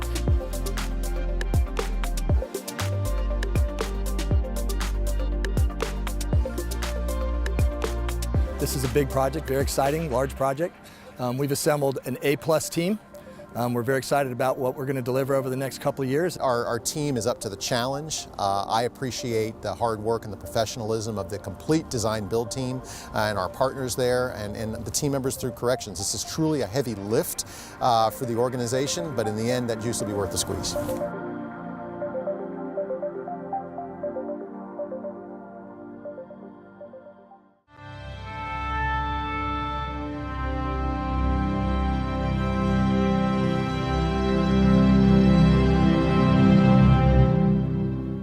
Are you one of the nearly 50,000 veterans who live, work, and play in Pasco County? Our team at Pasco County Veteran Services is here to help you and your family, making sure you receive the benefits you deserve, from filing compensation and pension claims to crisis and aid and assistance. We're here to serve you. So all of the veteran service officers here in Pasco County are retired from the military. We all come from different backgrounds, different branches of the military, but we all bring forth the experience and our expertise just through things that we have gained from our own personal military service. You should come in and talk to a veteran service officer if you're trying to put together any type of claim that involves the VA. I just think the team is great here, very caring, that's for sure.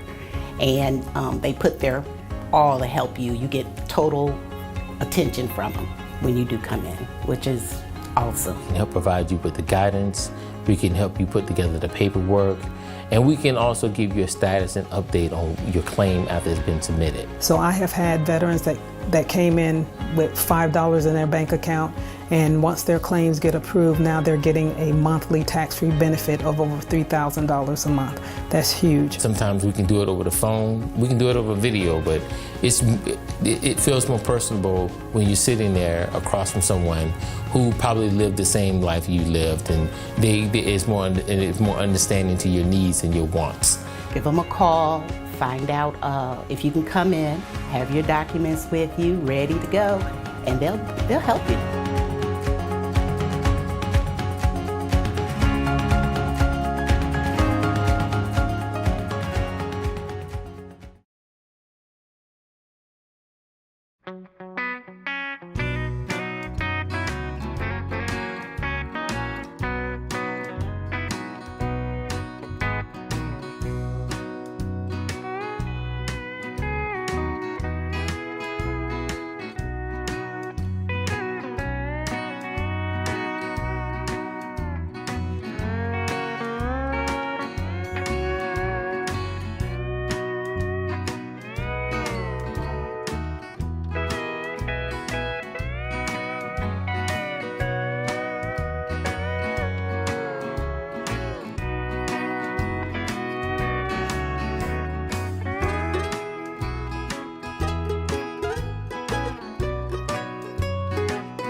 mission of community development is to improve the lives of Pasco County citizens through homeless initiatives, affordable housing, neighborhood revitalization, and community partnerships using federal and state funds.